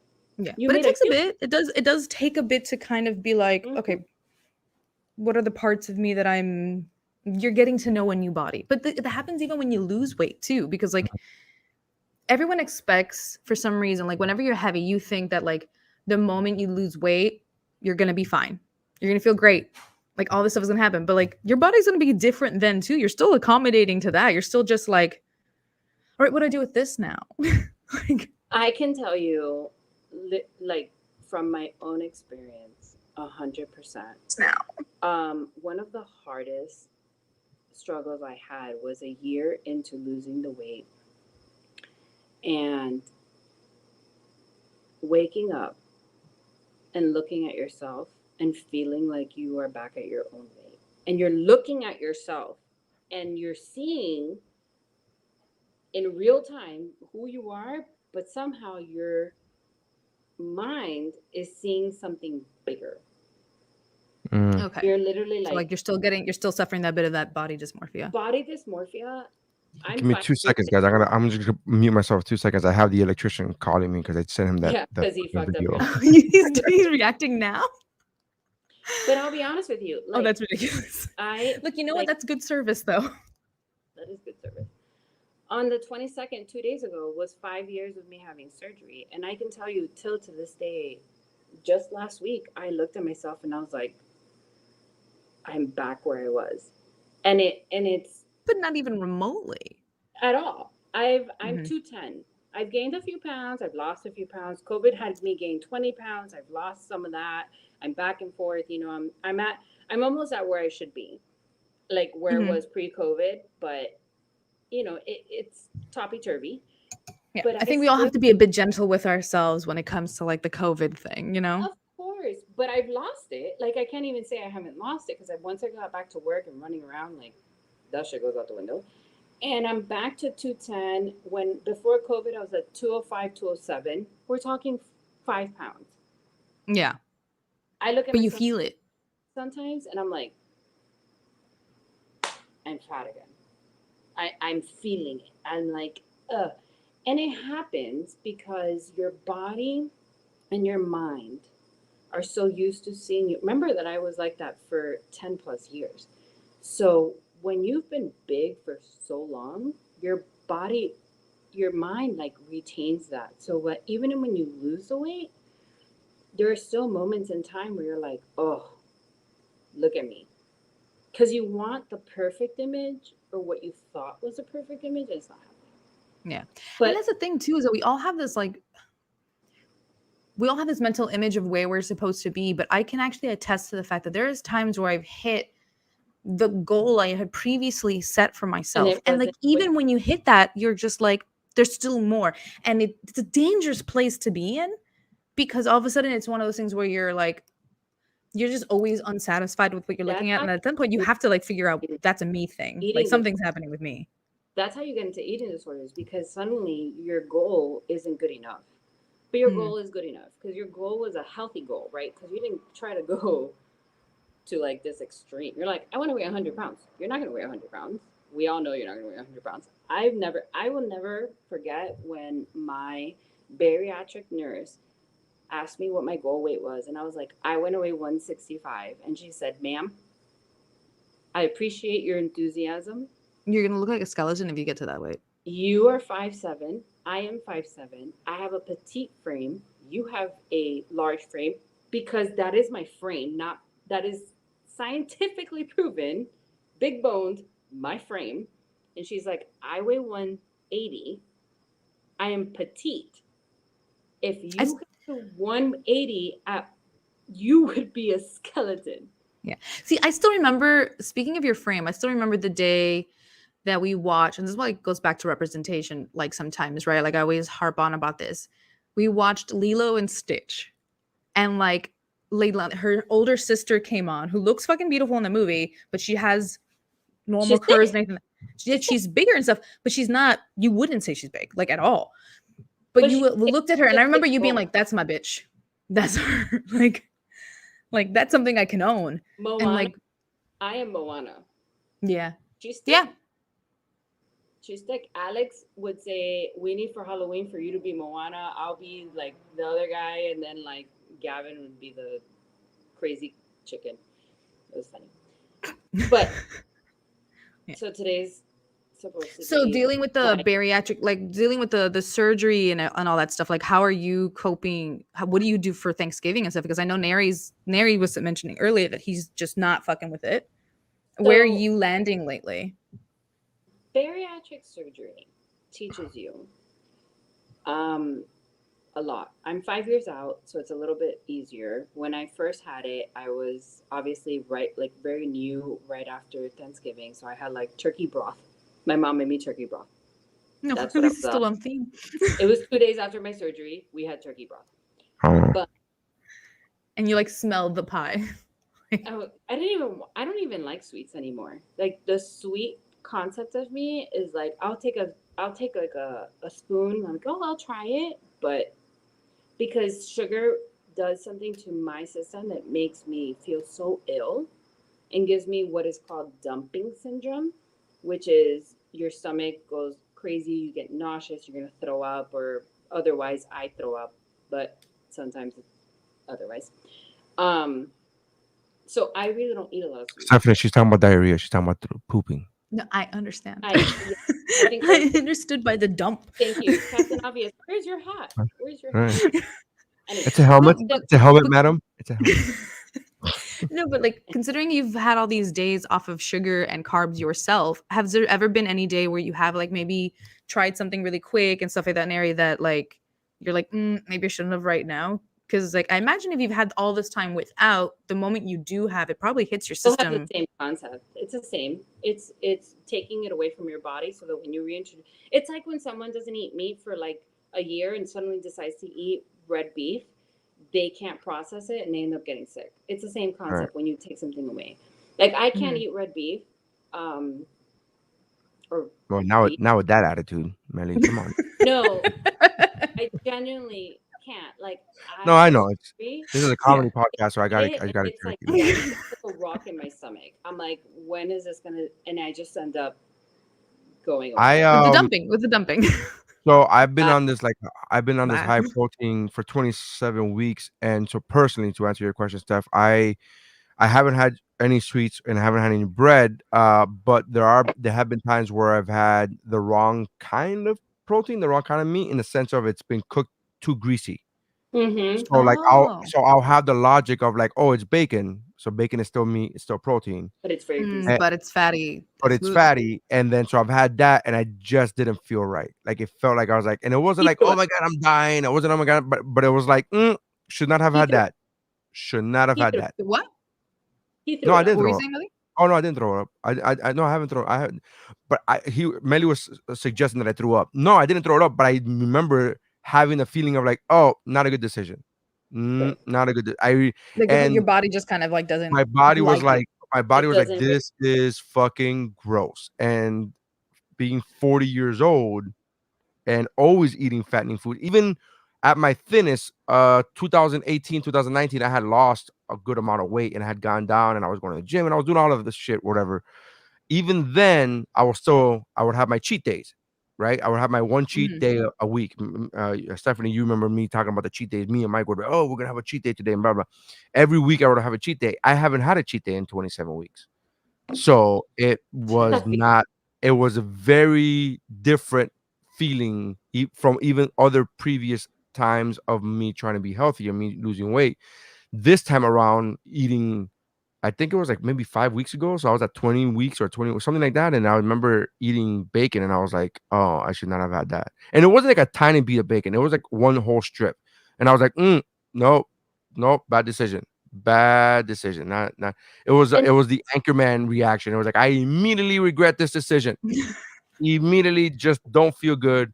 And I told my wife, I'm going to go take a walk. I literally walked around the neighborhood to try to get that out of your pores kind of thing, like yeah so but it's like immediate meat sweats kind of thing. Like when I first had surgery, within the next 9 months, we had like a family gathering. I came down to Miami and we ate, and if I overeat, now keep in mind that my stomach is about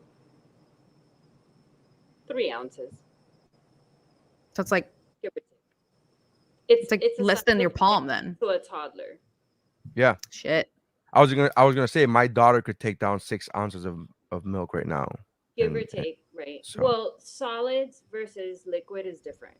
Oh, okay. If that makes sense. So this is more solid based, like stuff that has to process down and break down. If I overeat, it gets stuck in my esophagus. And I feel this pain here. And I'm like, I either need to go for a walk to try to see if it'll go down. If it does not go down, girl's going to make it to the toilet because it got to get out. Because what you're going to do is you're going to bust your esophagus. So I need to get it out. So one of two things. Fuck.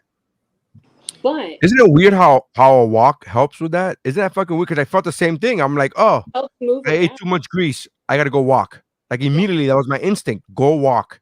And I'm like, I had no idea that I had any medical fucking substance whatsoever. I was like, I don't know. I'm like, I feel like I should not be standing here right now. I gotta go fucking walk. Isn't that weird? And that's what you do. It's like a weird, like it's an instinct. Your body's like motion. It's like move, get things going. See if it goes down. But do we want to do a Am I the Asshole? No, this is way better. Go on, man. Go ahead. This is way better than my asshole. Am I ruining your agenda on your show? No, at all. Whatsoever. I had no we never go according to our agenda. Like, what were we supposed to talk about today? I feel like we should probably I don't know. It was Britney. I know we were supposed to talk Red about Notice, Britney. which I can talk about because I've watched it at least 5 times. Which Oh, one? you watched Red Notice? I haven't watched it yet. Oh my god, I've watched it 5 times. Yeah. I love Ryan Reynolds. It's like I can't. Yeah. I can't stay away from him. Did you watch it, Neri? Yes, I watched it. It was fine. It was fine. I made it. It was fine. It was fine. It made me realize how much The Rock loves to film in the fucking jungle. This man does not leave his house without. I remember watching it the day it came out, and I was like, "Another jungle movie? What the fuck, man!" But it makes me wonder if he has a timeshare somewhere. Like this time, he doesn't get to the jungle until the very end of the movie. So I didn't. That's what threw me off about it. Is that when he finally did get to the jungle, I was like, "What the." This man loves a fucking jungle. And then I started talking to the Boner about this, right? And now that was the day it came out, which was 2 Fridays ago, or last whatever it was. Yeah, 2 Fridays ago. And now there's a fucking meme talking about how much he loves the jungle. There's an actual meme of the scene of Leonardo DiCaprio in Once Upon a Time in Hollywood where he's pointing at the TV. And and then on one side it shows Jumanji, and then Leo saying Jumanji, and then on the other side it's saying Jumanji 2, and Leo saying Jumanji, and then on the third slide it just keeps naming all of the Rock's Jungle movies. Cruise.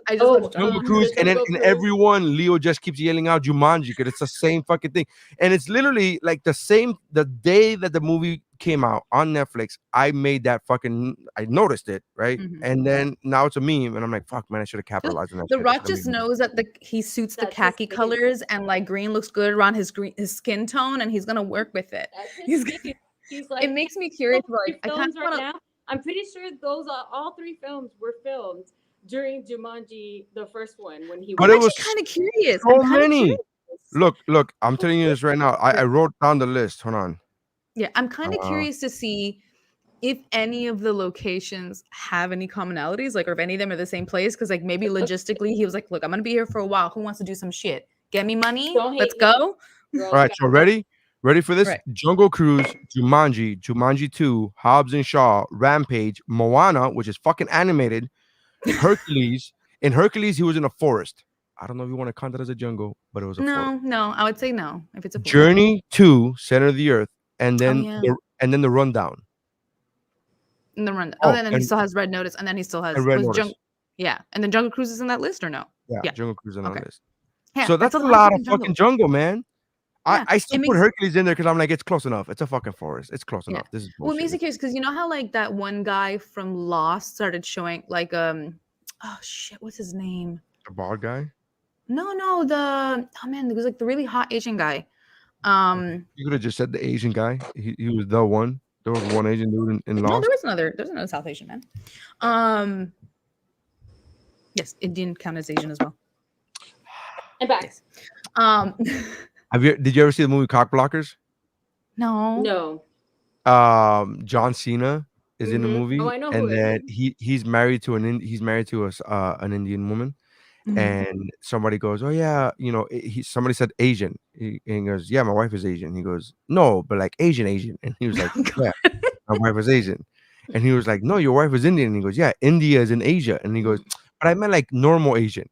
And so that was so that was in the movie Cock Blockers. And right now, when you go, Indian is also South Pacific Indian is also Asian. I was about to be like, but I meant like Asian in the more traditional sense. I was about to go into that, but I realized I don't know if you've seen the movie, so I wouldn't know if you actually knew that I was making a reference to the movie or if you thought I was fucking racist. So I was like, let me tell her about the movie. Yeah. Like, let me tell her about the movie context, because nowadays it's like, what the fuck? I'm like, no, I was referencing a movie. Okay.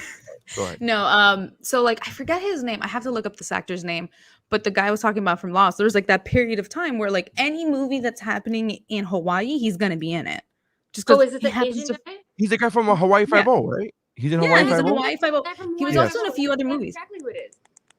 Yeah. So that guy, like, he was just in a bunch of Hawaii movies, not because like just he was around, and they're like, "You're a name, you're around." So that's why I'm wondering if there's any crossover with the Jungles, is what I'm saying when it comes to The Rock. And he's always dressed the same. He's always dressed the same. He's always always a khaki shirt. It's always a khaki shirt with the fucking gun holster, with the shoulder gun holster thing. It's just the same. Again, Melly, I don't know. You're not gonna find a bigger fan of The Rock than me. You're not gonna. It's just not gonna happen. I'm in love. But I'm also a fan that likes to call out shit when I see it. I'm like, I'm not blind to the fucking. Just like I'm not blind to the fact that a lot of his movies are not good. But I watch him. I support him. Don't give me. I still movie called with Kevin Hart. Which one with Kevin Hart? He's done a bunch with Kevin Hart. He's done Central Intelligence. Central Intelligence. Yeah. Okay. Exactly. What about that one? Good movie. It was fine. Humorous. It was fine. It was fine. What I liked about when you say that about movie, it was humorous. It just sounds like it's the movie equivalent of like they're there.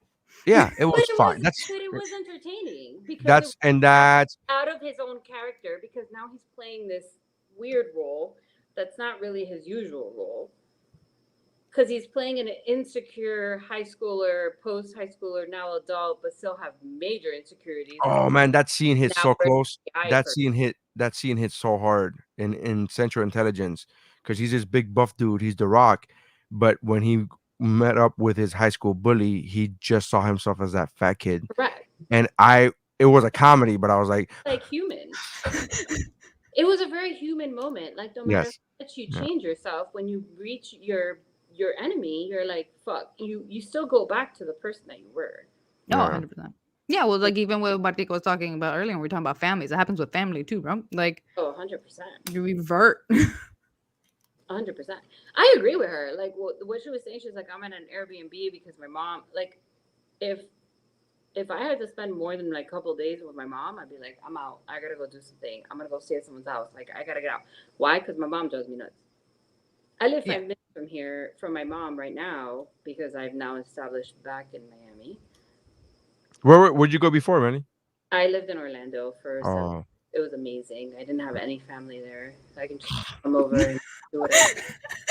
It was awesome. No family around to speak of. It was amazing. And then I came and I moved down here, and then I had a boyfriend, and then I moved to my childhood home, and then he left me, and now I live 5 minutes from my mom, who has the key because she's a landlord. And I'm like, you can't open the door just because you say so. And if you continue to do that and I'm fucking someone, I'm just going to come out naked and fuck you. And she's like, okay, I'm not going to do that anymore. And I'm like, okay, thanks. Bye. Yeah. I'm not. I talk to my mom real. I'm like, hey, if I'm fucking someone and you continue to do this, I'm just going to show you. I was dating a girl one time who literally picked up the phone as we were having sex. Right, and it was her mom. She was like, I just gotta tell her because she's gonna keep on calling if I don't pick up. And we were literally, I was in her. So she picked the phone. Hello. And she goes, and I'm assuming her mom goes, what are you doing? She goes, I'm having sex right now. What's up? What's going on? Is it an emergency? And then she goes, and then the girl said, because you wouldn't stop calling if I didn't pick up, you were not gonna stop calling. So then I had to pick up. So, but yeah, I'm having sex. What's going on? What's up? Yes, mom. Yes, his dick is in me right now, and I was like, "Oh my goodness!" So I would like to say, for comedically, I would like to say that moment I was like, "Oh my!" Clutch my pearls. But in real talk, I was still thrusting, so it clearly wasn't enough for me to stop. It wasn't enough for me. You were. I was like, ma'am, I'm in a mode, so we're still. Yeah, I'm like, you know what? This is the closest I'm gonna get to that I've gotten to a threesome. So you know what? Oh no, let's ride. I literally had words with my mom. I'm like, listen, I am 37 years old. I just turned 37. I am recently single. I am living in my childhood home. Yeah, I need to cope with some shit, man. Like cope with a lot of stuff. So if you continue to just show up, and one day I'm having sex with someone, I'm going to show up naked, walk out that door, and I'm not going to care. And you're going to have to deal with it. Are you okay with that? She's like, I'll call before I get here. I'm like, thank you. Bye-bye. I would love for like you one day, even if someone's not over, just to happen to walk out and be like, there's two men in that room. I'm having a threesome. Do you want coffee? Is that what you came over here for? Let's go make you some coffee. The sugar's over there. The sugar's over there. Go grab your shit. Go. I'll make guys. You want some coffee? I'll make coffee. Do you need a stirrer? Because I have 2 guys who have stirrers. Do you need a stirrer? We'll make it work. Yeah, one is wearing attachments right now. So do you need me to grab anything? That like literally, my mom just stares at me when I tell her shit like that, and she's like, "I'm like, you have been taken since you were 14, and I have been single my entire life." So yeah, I think she just it's a generational thing too, where I just don't think that they don't think about things like that, about like single life and having to go do things like. Now, I am post breakup. It's been 2.5 interesting, almost 3 months, and like today would have been my 1-year anniversary, and my mom's just worried, and I understand that. I think, but also just don't show up at the house, like. Right. And anybody understands that, and you just need to, when I told her was because she just kept kind of bearing down on me was, what I need you to do. You want me to tell you what you need to do? She's like, tell me how to fix it. You want me to tell you to fix it? Stop. Yeah. And when I'm ready to talk, when I'm ready, have your ears open and be there to listen to me. Ears open, mouth closed. There is nothing that you can do right now. Yeah. And she's like, this would be hard for a parent. Absolutely. She is hurting. She literally asked me what I wanted for Christmas, and then I asked her what she wanted for Christmas, and she told me she wanted me to feel better. And I was like, well, that's not at Macy's, so what do you want for Christmas? Yeah, exactly. Like, I can't pay that on layaway, so. Layaway? How fucking old are you, Stephanie? Jesus, layaway. What's Afterpay? Do you guys have Afterpay there? I don't know what the reference was. What's that weird thing called now? Karma, whatever, where you can like do things in 4 Afterpay. Or okay, so yeah, we have that too. Something else. There's I was trying to make references that you guys have there. I don't know if you have the Australian shit. Well, Stephanie, Australian shit. You don't know if we have credit cards. You don't know if we have credit cards. I don't know if the U.S. has credit anymore. Look, honestly, it's I mean, you're not that wrong, but I'm just saying. We may not have credit with the rest of the world, but we have credit with each other, and that's what matters. But ultimately, like parents and holidays and things like that, like to Martika's point, she's like, I need a little bit of space because it does become overwhelming, especially, when you've gone through something and you just have to kind of be like to me, it's establishing boundaries, which is new to me, but with help, I've been able to be like, back off. This is where we stand. Don't come back off with love. Yeah. Back off with love. I love you. I know what you're trying to do, but you still need to back off because you're just I literally had to be like, you remember when I was a teenager and you tried to do this and then it really backfired on you? I'm 37 now. That's still going to backfire on you. So stop. Let's learn. Yeah. And Mary, can you imagine that like one of these days we're going to have to like watch our kids get heartbroken? It's painful. It's painful for me because Sophie is very much like me in every way possible, good and bad, and me being very sensitive. And also, I'm the type of person who is quick to fall in love. Like, you just got to be nice to me and I will love you. Like, that's really all you need to do. Like, it's not even like it took me years upon years of self-reflection. I would love to be able to say therapy, but I just never went to therapy. But it took me years of self-reflection to realize, even if people are toxic, if they're nice to me, I will stick around. Yeah. So I fall in love rather quickly, rather easily, and that tends to lead to heartbreaks. Real bad heartbreaks because I was in love. Because it's not you're not gonna tell me I wasn't in love, even though we only dated for 6 months or 8 months or whatever it was. No, tell you how you feel. I see my daughter. Like we talked about this a couple of weeks ago. Steph and I did. We talked about I see my daughter, like she gets made fun of in school for shit. Like she says things like, "Oh, this is so and so my best friend," and the other little girl would be like, "We're not friends," and it's like, and I've witnessed that when my daughter was like 5, 6 years old, and it was brutal. Like I wanted to take that little girl and fucking curb stomp her.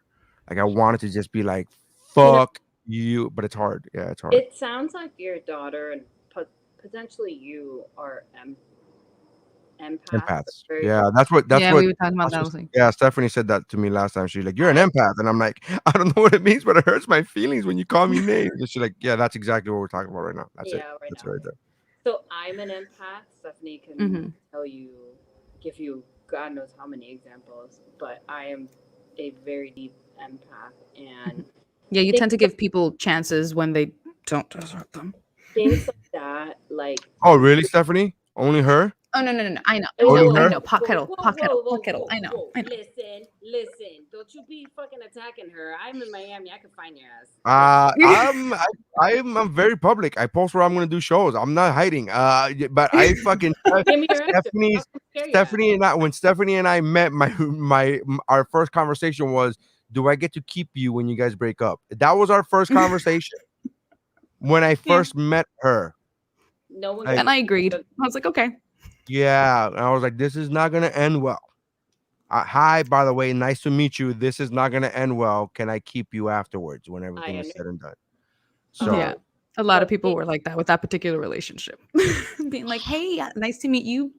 Hopefully, I'll see you when this is done." Conversations with that, but I can tell you, being an empath there are a lot of negatives in the way of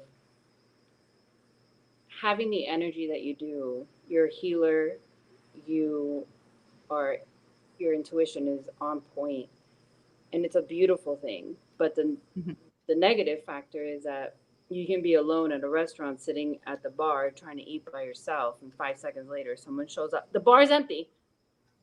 There's a million chairs. They plop themselves right next to you. All you do is ask, "Hi, happy Wednesday. How are you?" Okay. And then next thing you know, whole life story. 30 minutes later, all right, listen, this is what you need to do. And then I'm like changing people's lives. Like I'm literally like, stop doing that, do this. So I don't know why you're doing that. And did you know I know you're doing this. I didn't tell you that. I know. You're still doing this shit. Stop doing that. Mary's seeing that in his daughter already though. Like she yeah, has I'm like seeing that. So I have to go ahead. I'm sorry. I don't know if you believe in this. So, I mean, we're relatively new to each other. I've only met you once in person, but she could be clairvoyant. Oh no, I don't believe in any of that. But I'm not knocking it. I'm just she said, I don't know if you believe in this. And it just gives you a learning curve when it happens. I mean, I'm just telling you what it is. I've had to start already. My wife and I both had to start already like teaching her like, hey, some people just suck. Like I don't say those words. That's not how I phrase it to a 10-year-old. But I have to tell her like we have to take our self-worth does not come from other people. Right. It's good for her to start learning that now. Yeah, so it's been like a year or two of me like it doesn't matter what other people say.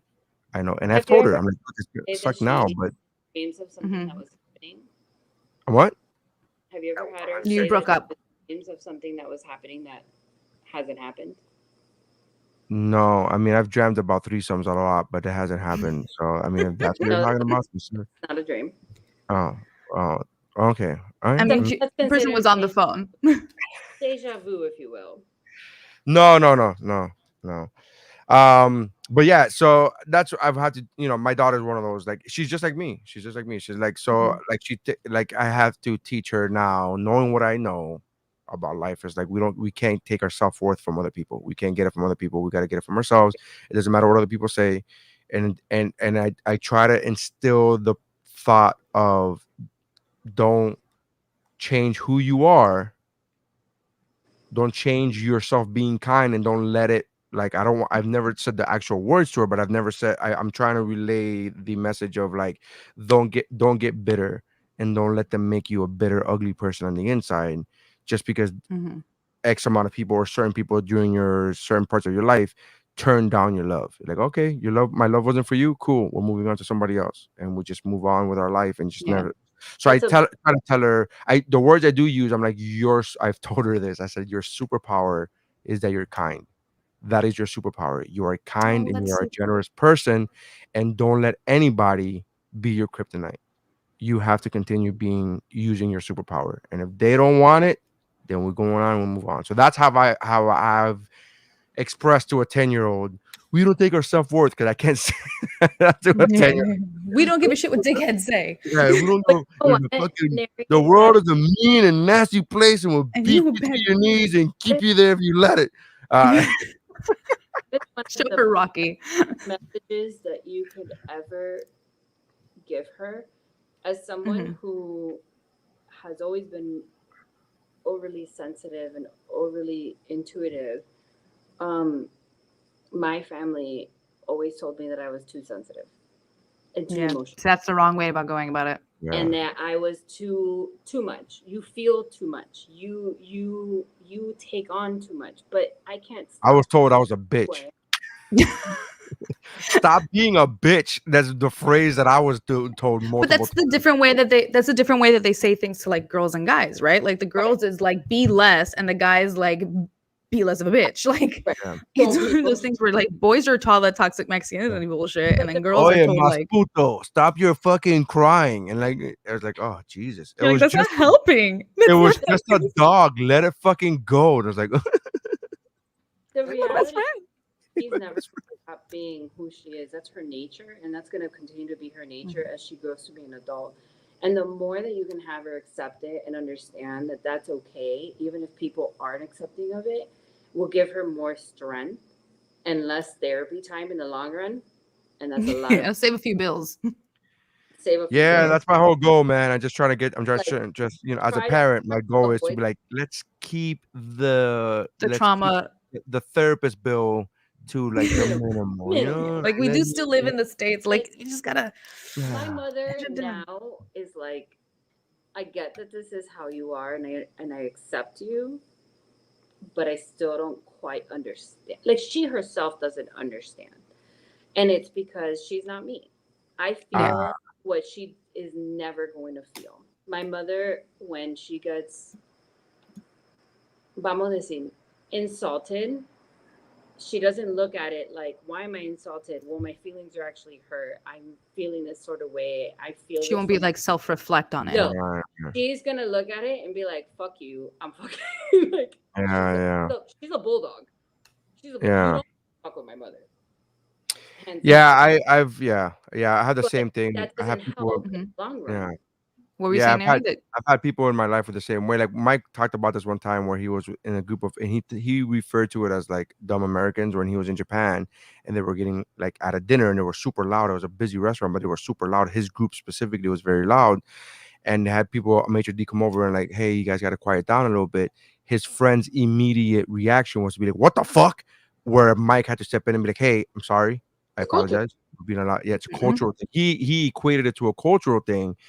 Where I guess maybe I'm not saying that's not the case, but I have people in my family who are like that, who like you can't give them any kind of, I don't even want to say the word criticism. You can't give them any, you can't talk to them without, like there are certain people in my family who I have to take an active, okay, if I say it this way, this is how they're going to react. If I say it this way, this is how they're going to take. And I have to plan out how to have a conversation. And a lot of times I find myself avoiding conversations just because I don't want, like, they're going to get upset about this anyway. There's no, you know what I mean? And so I find myself doing that with plenty of family members. And I've just learned throughout, I think this year has been a very big year for me in multiple reasons. But I think this year, me saying like, just because you're family, it doesn't matter if you're a cousin or whatever your title is, you're still toxic, and I don't need that. Like it's really hard for Latinos to do, man. It's so hard for Latinos to do that shit. I was having this conversation on this podcast before. I don't know if you were on that episode, but I was like, it's hard because Latinos are instilled with the family values, and families are important, families are so important, families are important. But you have to come to realize that just because you're family does not mean that they should be in your life, because some people are very much toxic people to you, and they may be great, and I'm not taking shots on anybody in my family or anything. I'm just saying you may be amazing and you may be awesome, but you and I together don't do well together because of whatever the reason may be. And I talked about this before with Martika. I was like, I have people who are exactly like me, and I'm like, I can't, just, you know what I mean? And like two parts of the magnet. Yeah. And when I say exactly like me, I don't mean exact. I mean like they're like how I was 10 years ago. And I'm like, oh, you got a lot of growing up to do. I'll talk to you in 10 years because I can't right now. This is butting my head into a fucking wall. That I 100% relate, and Stephanie can back me up here. My brother was a very, very, very toxic person in my life. Like just looking at Stephanie can give you the heads up of how toxic he was. And I kept trying in the relationship. I wanted to try. I wanted to have the relationship that Stephanie has with her brother. And I kept trying because Stephanie and her relationship with her family was the example of what I wanted.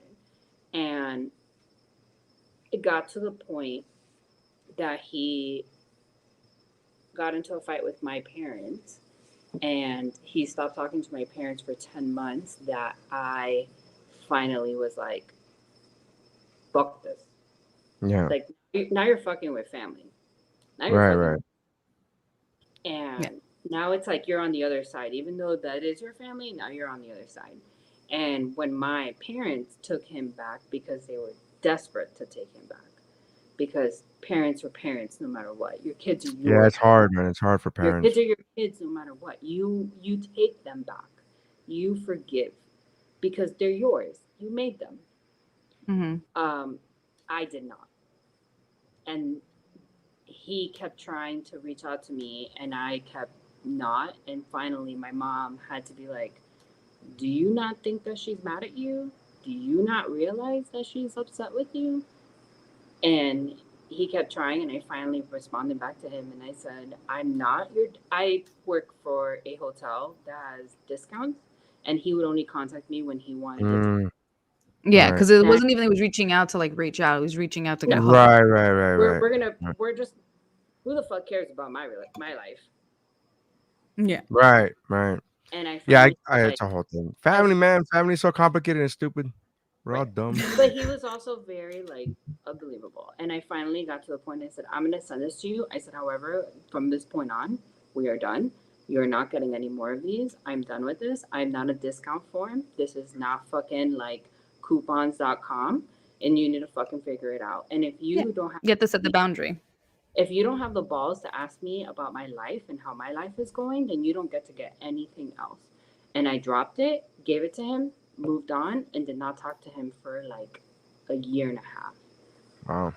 And after the year and a half, he started kind of coming around. It was very slow motion, and it's taken up until this point, I can honestly say, within the last like 4 months, prior to my relationship ending, and then after my relationship ending, was him kind of being like, hey, I heard, like, what do you need? And let me help you. And even today, him showing up, and we actually had a conversation that was like a regular conversation that you would have with someone, you know, not like a weird one where he actually was like present and, you know, and just kind of worried and just kind of like, what's going on in your life?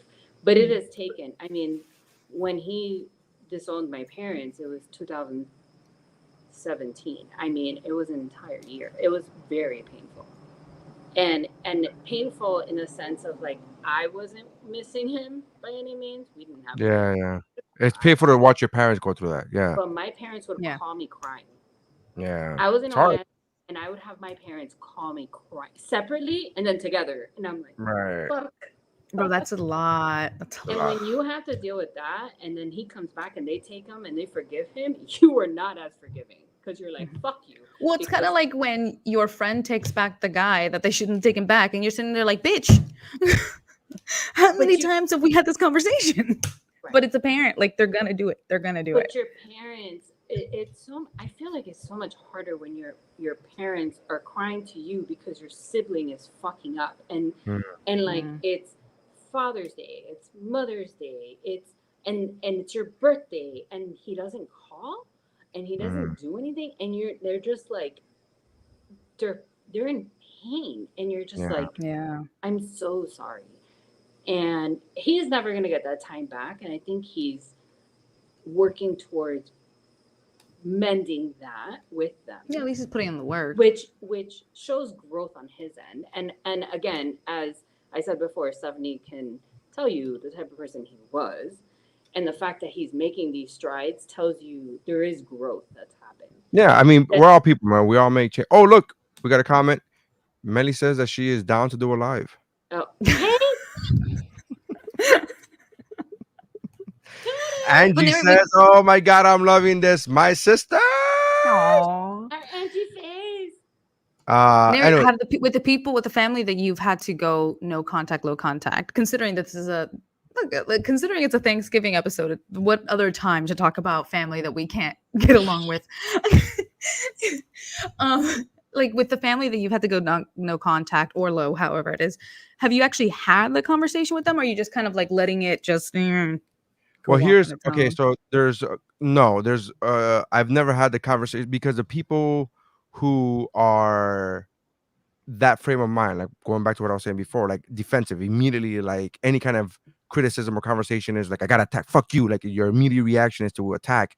Mm-hmm. I've had the conversation with my mom because my mom was like, you gotta talk to your cousin and you gotta talk. And then I'm like, Mom, this is the and I'm like, there's no point of having a conversation because this is what happens every time I bring up a conversation.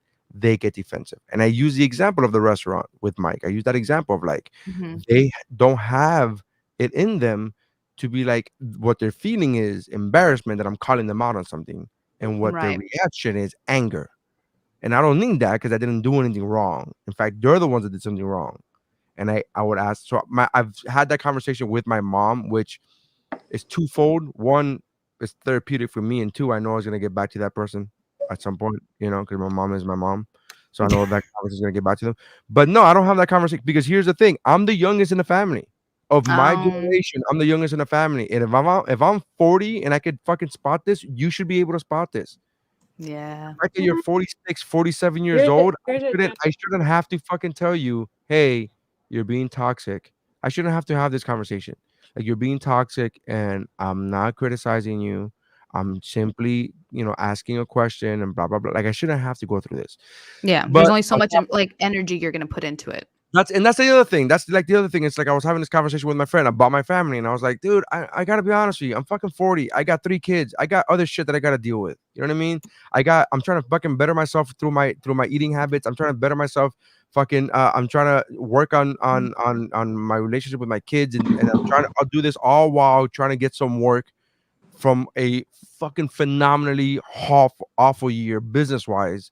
That I'm trying to recoup from. And like, I'm trying to do all of this shit together. I'm going to have a sit down and be like, listen, I didn't like the way when I talked to you, I'm like, fuck it. I'm done. I'll just cut you out. I have zero fucking qualms about cutting motherfuckers out now. And your title to me means nothing unless that title is wife and or child. Your title means nothing. And it's a sad but true thing. Like I have best friends who fucking, went through some crazy shit last year politically, and they changed as human beings. I felt. I'm like, Jesus Christ, guy, where are you coming from? And I can't relate to them anymore. Friends that I've had for 25, 30 years. And I'm like, I can't. So that whole thing, like, I don't have the time for this, and I don't have the energy for this. I'm focusing on bettering my life on multiple aspects. I feel like my life right now, and it has been for X amount of years, has been I'm focusing on multiple angles at the same time of bettering multiple facets. So simultaneously, I'm trying to focus on making my comedy better, being professionally better, and that entails multiple things in itself. It's not just be a better comedian. It's like, okay, let's get more on the web. Let's get more social. Let's get more interactions on the internet. Let's get this and that. Let's work on our craft. Let's write more material. Let's write this and that. Let's practice art. Let's slow down on our, like technical aspects as far as stage time. Doing this and that. So me, quote unquote, being a better comedian is multifaceted in itself. Because it entails so many things. Like being a comedian is actually so much. Correct. And as far as energy is expended. Comedian. As far as energy is expended, and it's like, oh, be a better husband or be a better father, be there, blah blah blah. Oh, now the pandemic is hitting. I have all this shit going on for me to sit here and be like, okay, well, when I talk to you sometimes, you come off as very angry and like I'm 40 and you're 46. Why are we having this conversation? Why is this conversation? Why is it coming down to me? Why am I the one having the conversation? My mom told me, she was like, you gotta, your cousin is waiting for you to apologize. I'm like, okay, that's not gonna happen. And I told her to. I was like, I'm not angry. This isn't an angry reaction. What happened, Emily? I'm sorry. I said the waiting room has a 30-year wait time. Right, right. I'm like, I told my mom, I go, look, this isn't coming out of anger, so it's not like I don't want you to think of it as like, oh fuck that, she owes me an apology. No, I'm just telling you that I am more than happy to have a conversation with this person once they apologize for what I have on fucking text. I have received. So, and I told my mom, I was like, this is the reason why I sent a text and not a fucking conversation, because there's no like, oh, you misinterpreted it. Okay, I got receipts, motherfucker. I got receipts. So it's like that conversation is like, so when they apologize to me, I'm open to have a conversation. And then that type of shit. And then guess what? It's been 3 months and my mom hasn't brought it up since, which means my mom went back to them, told them Neri's waiting for an apology, and they said fuck him, and I was like, good, that's fine. I'm fine with it, dude. I'm not living my life in anger. I'm not living my life like constantly. You're just living your life. I'm just living my life, and if you're not in it, sorry, bro, you're not in it. This isn't a diss. It's like I got other shit that I got to do, and I feel like at 40, especially now that I'm. And again, I know this I feel like when I say this, I feel like a broken record because I've said this multiple times throughout my life. But now that I feel like I'm starting to get my weight under control, or at least the plan of action to get it under control is under control. Now that I got that going for me, and work is now starting up again, and all this stuff there, and I'm like, I got others. I'm enjoying my life. Like that You're phrase, enjoying your like, forward momentum again. Like, yeah, I'm like, I feel like things are clicking right now, and I don't really need to slow down for you. Yeah. Like, What were you gonna say, Melly? Maybe you should speed up so I don't have to stop and catch up. Yeah. So I'm going to tell you that the momentum is awesome, so keep it up. But you're living your best life, whether you're plan in action, whether it's a plan in like strategy, but we haven't taken action or not. You've obviously done a really great job. But the biggest thing that I take away from everything that you said is, it is not your job to parent older generations. That's what you're doing when you're telling people you shouldn't be doing that, and then they in turn get defensive because how dare you parent me to tell me how I should behave. Let's be real, we all grew up with the same generation. Like you all grew ahead up, of us. everyone at some point. There are very much cultural things that are ingrained in us throughout the years of how to behave in public. So if you're not doing it, and te quieres hacer una chusma, and then someone's telling you stop being una fucking chusma, and you're like, how fucking dare you, bitch? You're upset because I'm telling you what your mama would have motherfucking told your ass, and maybe she's not here to tell you, and I'm here to tell you, and now you're pissed off about it. But at the end of the day, get over it and stop being a fucking chuma. So Miami just flies out of Melly sometimes. That conversation that I was having with my mom, I said, Mom, I got other shit going on in my life right now. And I was trying to say the word, because it's a conversation between my mom when I was at Spanish, right? But what I was trying to say is like, I don't have time for drama. I don't like drama. I don't like any drama in my life. And so I didn't know drama in Spanish translates to chumeria. Right, so I didn't know that, because I thought, to me, chumeria is always gossip. That's what I thought chumeria was, right? I thought it translated to gossip. Not if it's then it's a fucking drama. Correct. So you're right, because I was explaining to Mom, I'm like, Mom, I got other shit. I'm like, I don't need any of this fucking like all this dramatic. My life is not a fucking soap opera, dude. I don't need any of this shit in my fucking life. And I go, I don't like people who are like that. She goes, sí, la gente en la chumeria. And I was like, is that it? Is that the fucking word I was looking for? I was like, is that the word I was looking for? I was looking for dramatic. I was looking for dramatic, but was it chumeria? Yeah, fuck her. She's a fucking chuma. Like I was like that. Like I was like, yeah. Yeah, she likes to make a scene. Like, chumeria is like not only being a gossiper. That was the initial meaning behind it, but it has taken a turn into being chupa. You're like the girl. You're like the person. Fuck a girl, because it could be a guy too. And you go, someone's telling you to be quiet at a restaurant because you are being way too loud, and it is unacceptable. We're not telling you like, oh, you're having a good time. No, like you are surpassing good time. Now you're just like you're making a scene. And then you turn around and you're like, what the fuck? What do you mean, what the fuck? Like, you're in a fucking restaurant. You want to fucking be like that? Go out. Act right. The fuck is wrong with you? Go act right. Yeah. Who the hell no, 100%. Who raised you? Go bring your mother over here so I can scold her for fucking raising you like a fool that you are. And then they're like, how dare you? I love when Melly, like, when she scolds imaginary parents is the best. I don't like it's just so, but it's so weird how people get defensive over stupid shit. You get defensive because people are calling you out on shit. Yeah. They want to defend. I have a right to be una chuma. No, bitch. You have a right to be una chuma in the street, in the fucking parking lot, and the Sedanos at Hialeah. You don't have the right to be una chuma in this fucking restaurant when everybody else is paying good money to fucking eat here, and they don't need to have a ruined time because your ass can't control your volume. Yeah. Once your shit starts affecting other people around you, your is when you need to stop when it interferes with my right. Yeah, That's the way it works. So, all right, we gotta let it go. We gotta step because we've gone half an hour over our usual time, but it's been great because I love it. I'm not complaining. I am enjoying the fuck out of Melly. Melly, you are welcome here anytime. You are great. You are fantastic. Thank you guys for checking us out. Check out the other podcasts on the Geek Bro Network that include but not limited to. Better let me tell you, the Mountain Geek More podcast, Shiver, Kick Flicks, Seasons, a TV podcast, Child Like a Best with Mike Valdez, and Cramacopia with our friends Q and Jeff. So make sure you guys check that out. Go to geekbro.net, get that going. Steph, Melly, you guys are awesome. My website is whatwashisname.com. Check out I just posted a new reel earlier this week. If you're listening to the audio version of this, I posted a new reel back in November. So make sure you guys check that out. I'm a little behind on the audio version. It's fucking life happens. Love you guys. Thanks very much. That's how winning is done.